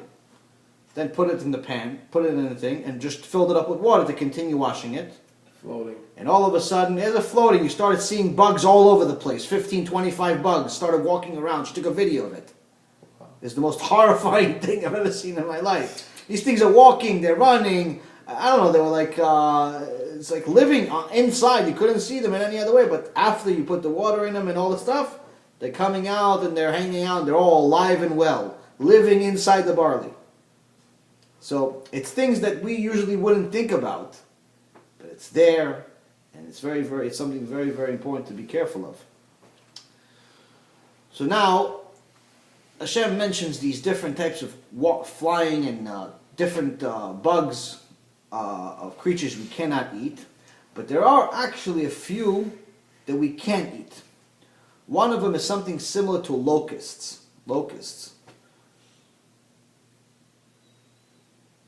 The traditions in Morocco and Yemen, some of them to this day have the tradition of eating locusts, or something similar to locusts. It's like a grasshopper. Grasshopper. And it's actually kosher. But Chazal tells us that it's only if you have the tradition, a verifiable tradition to eat this, are you allowed to eat it. Not if you just feel like eating it once in your life. Because it's debatable whether that specific grasshopper is kosher or not. It's not every one of them or anything like that. So there's actually a story. Or Chaim writes that he went to, he's one of sages, went to Morocco once, and he saw that they're eating these insects. And these are tzaddikim, these are religious people. It's not goyim or anything like that. He told him, you're not allowed to eat them. Like, no, we have a tradition. We've been eating them for hundreds of years. He goes, yeah, but you're not sure if you're eating the same thing that your ancestors ate. I don't think you're allowed to eat them. He's a big tzaddik. They didn't agree. Then he left. He came back 12 years later. And he said, since you left, we haven't seen even one of them. We haven't gotten an infestation of locusts even once. Like this, locusts come in teams, millions of them come, and they catch them and they eat them. He said, since you came and told us we're not allowed to eat them, we haven't seen one of them. It's like they disappeared. So there's something to what he said. People need to be careful with this stuff as far as what they eat, what they don't eat. It's for us, as far as us, I don't think any one of you guys eats locust on a weekly basis or anything. But so for you, the relevant part is to make sure that you or your wife or anybody else that cooks washes and cleans and cleans and cleans and cleans over and over and over again every one of these vegetables that before you cook them or eat them. And actually, that book that I have usually, I'll show it to you guys later, but usually the ones that I have on a table that shows the brachot for each one of the fruits and has the pictures on it. It also has a dot under each fruit or vegetable, and it tells you what is the likelihood it's infested with bugs. Like it rates it from 1 to 10, let's say. So it's good to know because again, if you just have something on your table that you don't really care for, but it's there, but that's, let's say for example, berries that are extremely likely to have bugs in them, and you could easily replace it with something else, then might as well just replace it. But if it's something that you really, really like, then obviously wash it and be careful with it. That's the key. The next thing is that says, we're almost done, guys. Unless you have more time and you want to go for another few hours. Next part is, it says, this is to address somebody that I saw on the internet making a complete mockery of the Torah, even though he pretends to be a rabbi in Hebrew. But he tells people, he tries to appeal to people that are in the modern age and are vegetarians and so on. Which, again, the Torah could appeal, it says the Torah has 70 faces, meaning that it could appeal to anyone.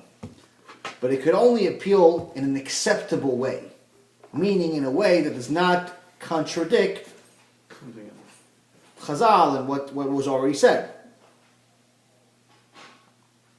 So this hero pretty much contradicts the entire Torah and tells people, listen, you're not allowed to eat animals. It causes tzal chayim, meaning you're tzal bal chayim, meaning you're torturing the animal. You're not allowed to kill animals. You're not allowed to teach. You're not allowed to kill animals. You're not allowed to eat them. We're supposed to go back to like Adam and Eve and only eat plants. We're all supposed to be vegetarians. And it gives people who don't know any Torah whatsoever. Some of them I don't even know ever heard of what Torah is. And he shows them different verses in like the Rambam or different places from the Gemara, and he tells them what it means. And these people don't know anything. You don't see anyone religious in the crowd. This is all complete secular people that this is the first introduction to Torah. If I started telling people that don't know anything at all, different parts of the Gemara, they'll believe whatever I say. Especially if I'm charming, if I'm a good speaker, if I'm wearing a kippah, I have a beard, automatically you think someone's qualified. If, let's say, for example, my name was Dr. Reuven, and I started talking to you about medicine, you would automatically think that whatever I say is valid. Why? Because I gave you a prerequisite. He calls himself Rabbi so-and-so. They think, whatever he says, Kadosh. So he says that we're not allowed to eat animals. The problem with this is that it's very, very easy to disprove. Very easy. Why? Because it's right in the Torah. And again, like I said, Torah is eternal. It's not temporary. So over here it says in this Parashat, chapter 11, verse 39, וכי ימות מן הבהמה אשר היא לכם לאכלה הנוגע בנבלתה, יטמא עד הערב, והאוכל מנבלתה יכבס בגדיו וטמא עד הערב, והנושא את נבלתה יכבס בגדיו וטמא עד הערב. If an animal that you may eat has died, one who touches its carcass shall become contaminated until evening. One who eats from its carcass shall immerse his clothing and remain contaminated until evening. And one who carries its carcass shall immerse his clothing and remain contaminated until evening. So in essence, what this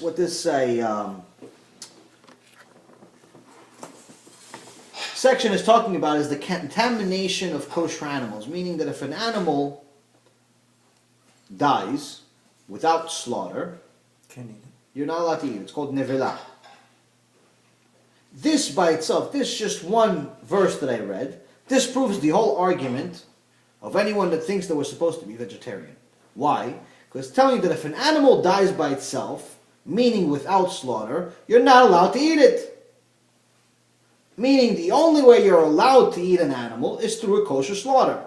Very, very simple. This is not a doesn't take a genius to figure this verse out with. It's English, Hebrew, anything else. It's a very, very logical, very simple way to understand this this stuff. And again, it's something that a lot of people want to customize the Torah and make it appeal to them. There are so many beautiful things in the Torah that you don't need to customize anything. It's already there. Another interesting thing, which is the root of the whole aspect of kosher, it says here in the verse 43, do not make your souls abominable by means of any teeming thing. Do not contaminate yourselves through them, lest you become contaminated through them. So it's telling you that if you eat non-kosher, you're contaminated. You become impure. In Hebrew it says, Velo titamu baem v'nitamtem baem. V'nitmetem baem. Sorry. But nitmetem means that you have become contaminated. Nitmetem here is spelled differently than it's normally spelled. It's missing one of the letters. It's missing an aleph. Nitmetem is spelled normally nun, tet, mem, aleph, taf, mem sofit. But in this verse, it's spelled nun, tet, mem, taf, mem sofit, without the aleph. Why? Because in Hebrew, in the scroll, as I told you guys other times, it does not use vowels. It does not use the nikud. There's no nikud in the scroll of the Torah. Which means that this word can be read also as nitamtem, meaning to stupefy, to make us stupid. Not stupid in as far as being able to do math problems or science problems. Stupid in a spiritual way. Where Hashem tells us, if you eat non-kosher, you will not be able to understand the Torah or anything relevant to Torah or anything spiritual or holy, even if you wanted to. If you want to connect with me, you have to have a certain amount of purity in you, a certain amount of holiness in you. But if you're completely full of tum'ah, completely full of non-kosher food, even if I showed you the truth, you will not accept it. Because you will not be able to understand it because you are a metumtam in spirituality. So this particular word can be read. That's why Chazal says, Ve'al tikri v'netmetem v'tikra nitamtem. Meaning, don't read it as you have become contaminated. Read it and you have become stupid. You've been stupefied in a spiritual way again. It's not necessarily to insult people to think that they're not smart. It's to make sure that people realize that there is a reason for everything that Hashem tells us to do. Someone that wants to get into the club of Hashem, there are certain things that we need to do. Someone that wants a connection with Hashem, there are certain things they need to do. It's very simple. It's not. It doesn't take a Gdol Ador to figure this out. You could just be a very simple Jew and figure all this out. Hashem says, you the Jews, I gave you certain dietary laws that you have to follow. There are certain things you're allowed to eat, certain things you're not allowed to eat. There's certain things you're allowed to do, certain things you're not allowed to do. Everyone else that eats it, that's not obligated by these laws, nothing happens to them. If a non-Jew eats chazir, nothing happens to him. If a non-Jew eats a cow that died from a bullet or by itself, nothing happens to him. A Jew, on the other hand, whether he wants to be a Jew or doesn't want to be a Jew is irrelevant. A Jew eats it. It's consequences. So if the person wants to join the club and learn some Torah, but he's been eating pig his whole life and is not willing to stop while he's learning, he will have a very, very difficult time learning anything or comprehending anything. Sometimes you will see someone that learns Torah, they're up, they're a fiery guy. When they go to the clubs, they're starting their night at 1 o'clock in the morning. And they can go and dance and do everything until 6, 7 o'clock in the morning without even thinking about sleep. You send the guy to a shiur Torah, 37 seconds into it, he's sleeping as if he's never slept before. Why? Because his soul is so impure that he cannot accept purity in such significance.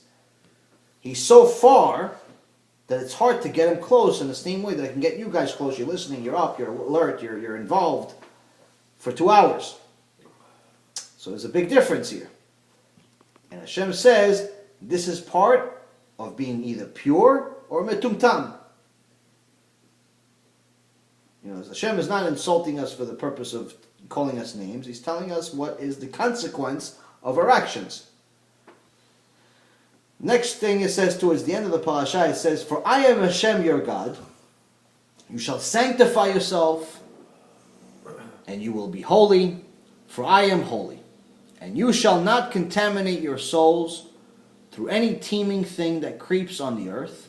For I am Hashem who elevates you from the land of Egypt to be God unto you. You shall be holy, for I am holy." He says it twice. I am Hashem your God, and you will be holy, for I am holy. You want to be holy? Good, that's because that's what I want to be. That's what I am. What he's teaching us here is that the purpose of a Jew's life is to emulate Hashem's behavior. When someone is stubborn and judges people, I don't need to be a prophet, but the Torah says, if you're stubborn in judging other people, when you get to Shamayim, they'll also judge you just as you judge other people. If someone is not forgiving, someone looks at him the wrong way, says the wrong thing, makes a mistake with something, immediately he cuts them out of his life. Doesn't want to talk to them, doesn't like them, everything else. They get to Shamayim. Same thing to you. Hashem says, be unto others just like I would be to them, just like you want me to be to you. The key is for us to try to emulate the midot that Hashem has, the characteristics that Hashem has. Hashem is merciful, Hashem is kind, Hashem is honest. All of the good things in the world is what Hashem is. Our goal in life is to be just like Hashem as far as our midot. Hashem says, you should sanctify yourself, meaning you should treat yourself and behave in a way that would make you holy, because I am holy. He says, I'm your father, I created you, you're my special chosen sons and daughters. I want you to be just like me. That's the key. Every father that's successful, smart, and in a good place in the world wants the same thing for his kids. As a matter of fact, even in this world, even the fathers that are not in good situations still want better for their kids. The point is, Hashem is telling you, I want you to emulate me. Don't emulate your friends from the schoolyard. Don't emulate your gangster friends. Don't emulate your thieves. Don't emulate the celebrities on TV that have different shows about their rehab programs. Don't emulate these people. Emulate Hashem. Hashem is honest. Hashem is merciful. Hashem is good.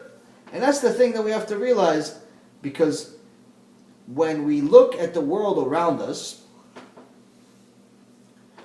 you see people constantly trying to emulate people. They want to emulate celebrities.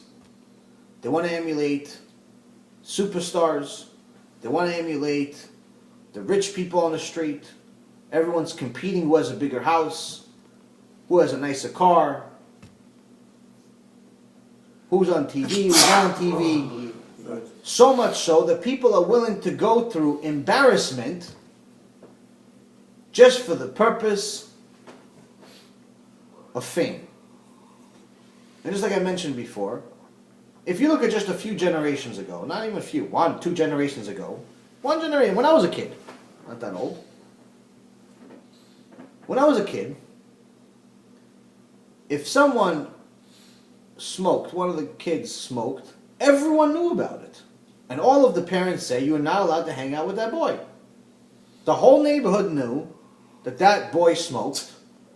I'm not talking about smoked drugs. I'm talking about smoking a cigarette. The entire neighborhood knew that that boy smoked. No one's allowed to hang out with him.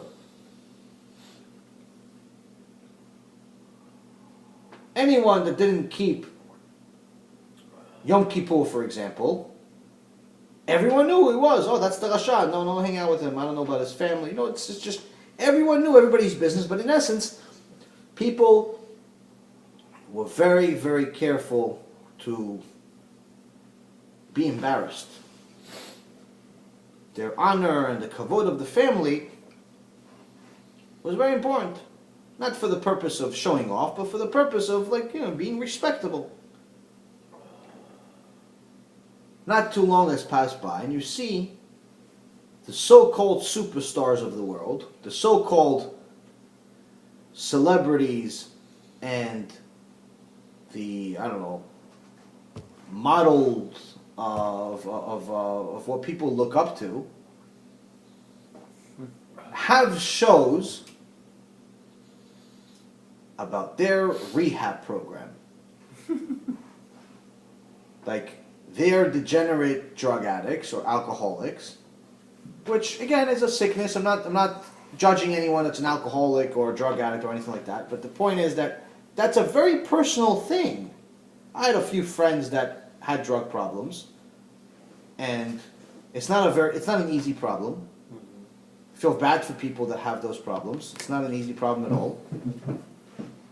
But I don't think that they should publicize it to the world and put it on television, and on top of that, ask people to watch them go through rehab and act like retards, or they're running away from a doctor, or they're running to, they're trying to, all these different things, strange things. I don't understand. How did we get to this place that you're publicizing your low life, glorifying and glorifying it, and on top of that, you're getting millions for it? Exactly.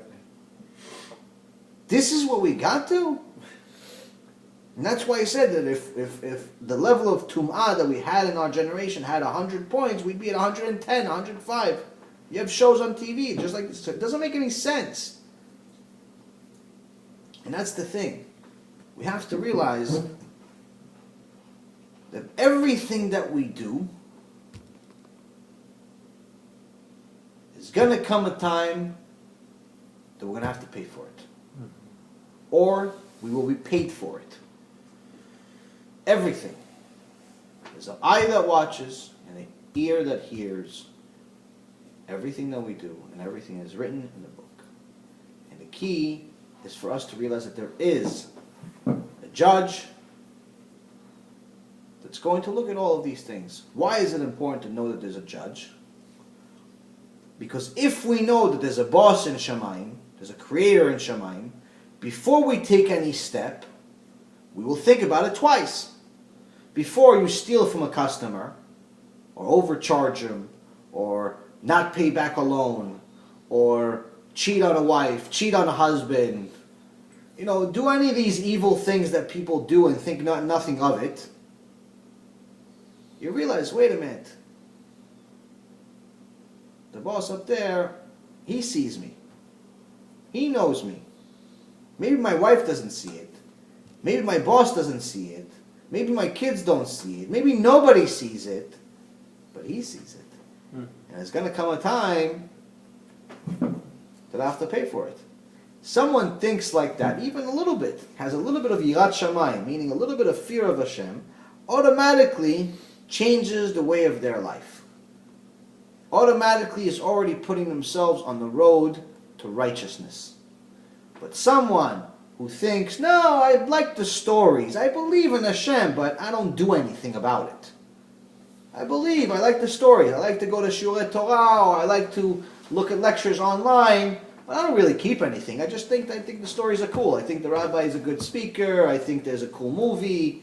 All of these things that people do, doesn't make any sense. Doesn't make any sense. The point is for us to realize that there is judgment.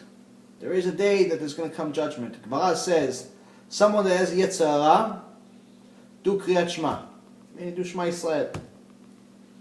If that doesn't work, learn Torah. Torah, Hashem says, I created the Yetzer Hara, but I created a potion to fight the Yetzer Hara, which is the Torah.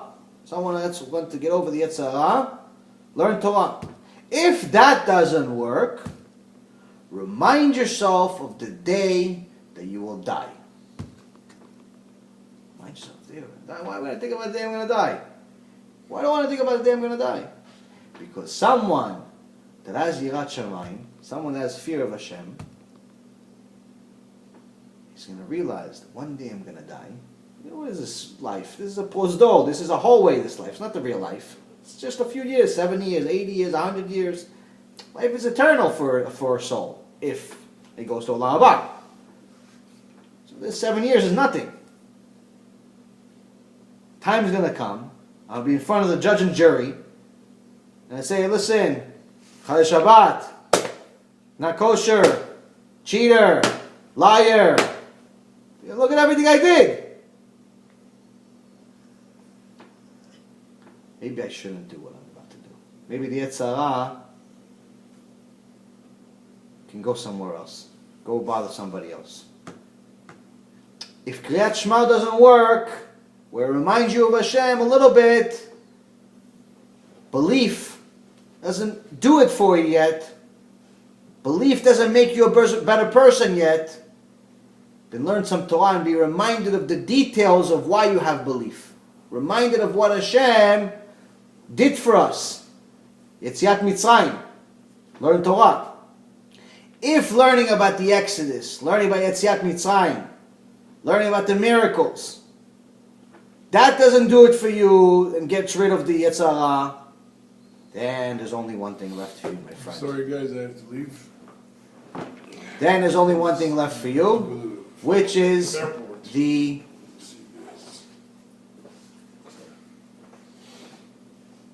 reminding yourself that the time will come and the judge will judge you. The judge will remind you of all the things that you went through in your life.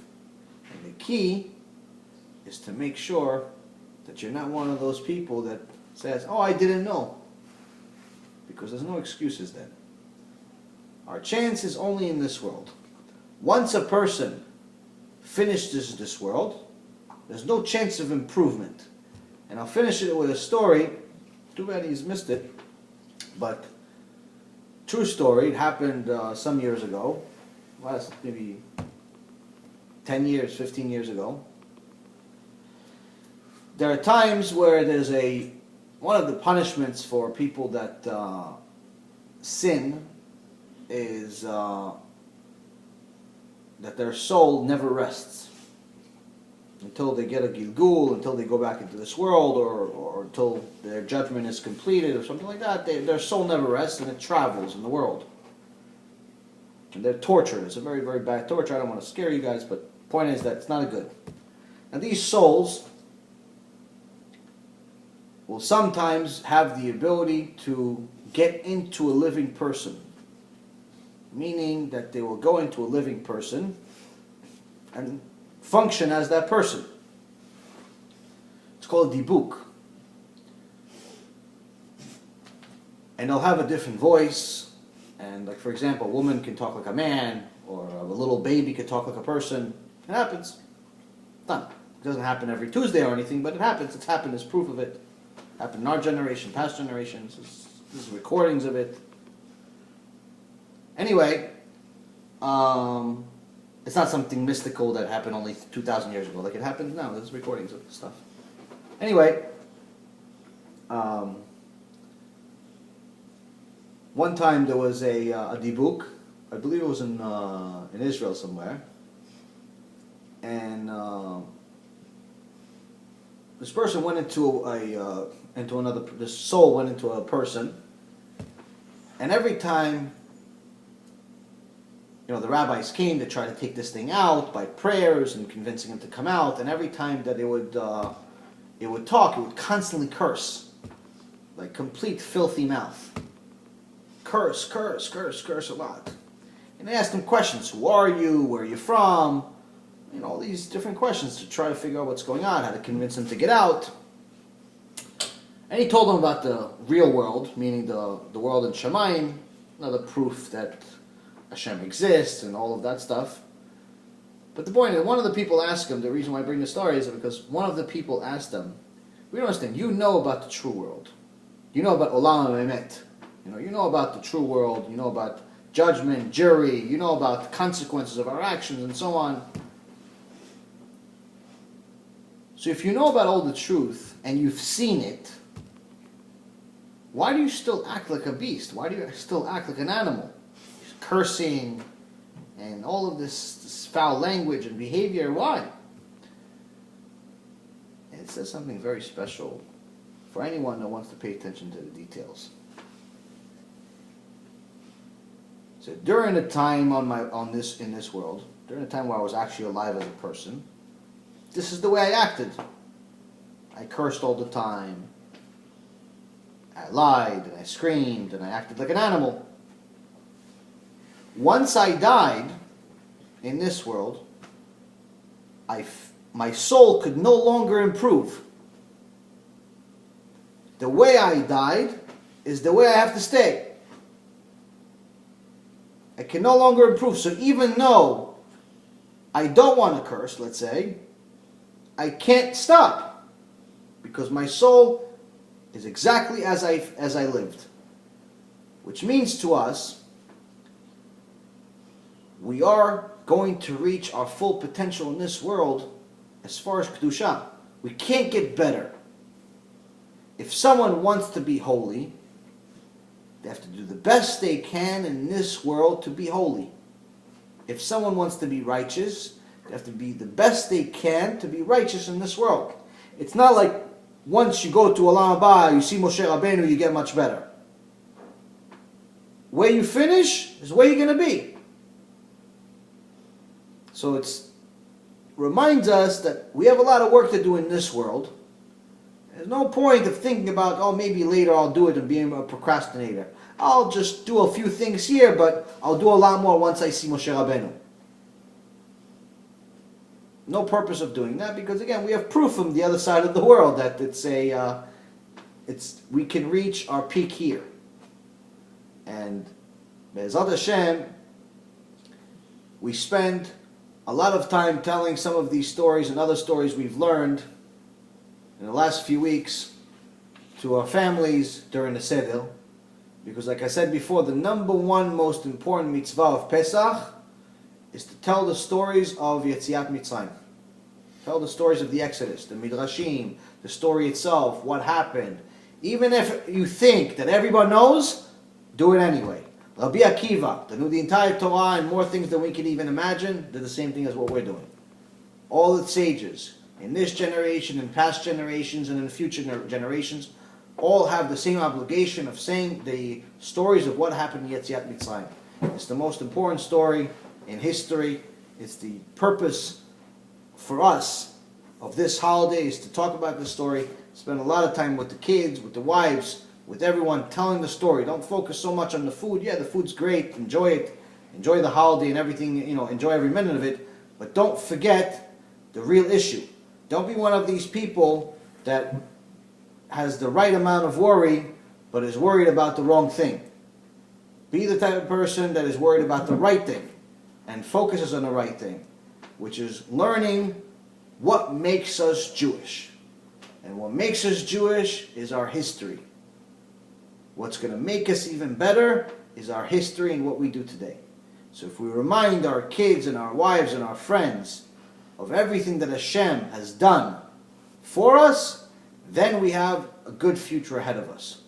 But if we don't do any of that and we disconnect from our past, then we have no future. Because the only way that a people can ever continue to survive throughout civilization is if they remember their past. If they're connected to their past, they have continuation. If they forget their past, then that means that there's disconnect, and it's only a matter of time before the existing people will no longer be connected at all to their past, which makes them a completely different civilization. So spend a lot of time doing it. Enjoy the holiday, Bezrat Hashem. Have a kosher Pesach, enjoyable Pesach, and Bezrat Hashem, I will see you guys next week.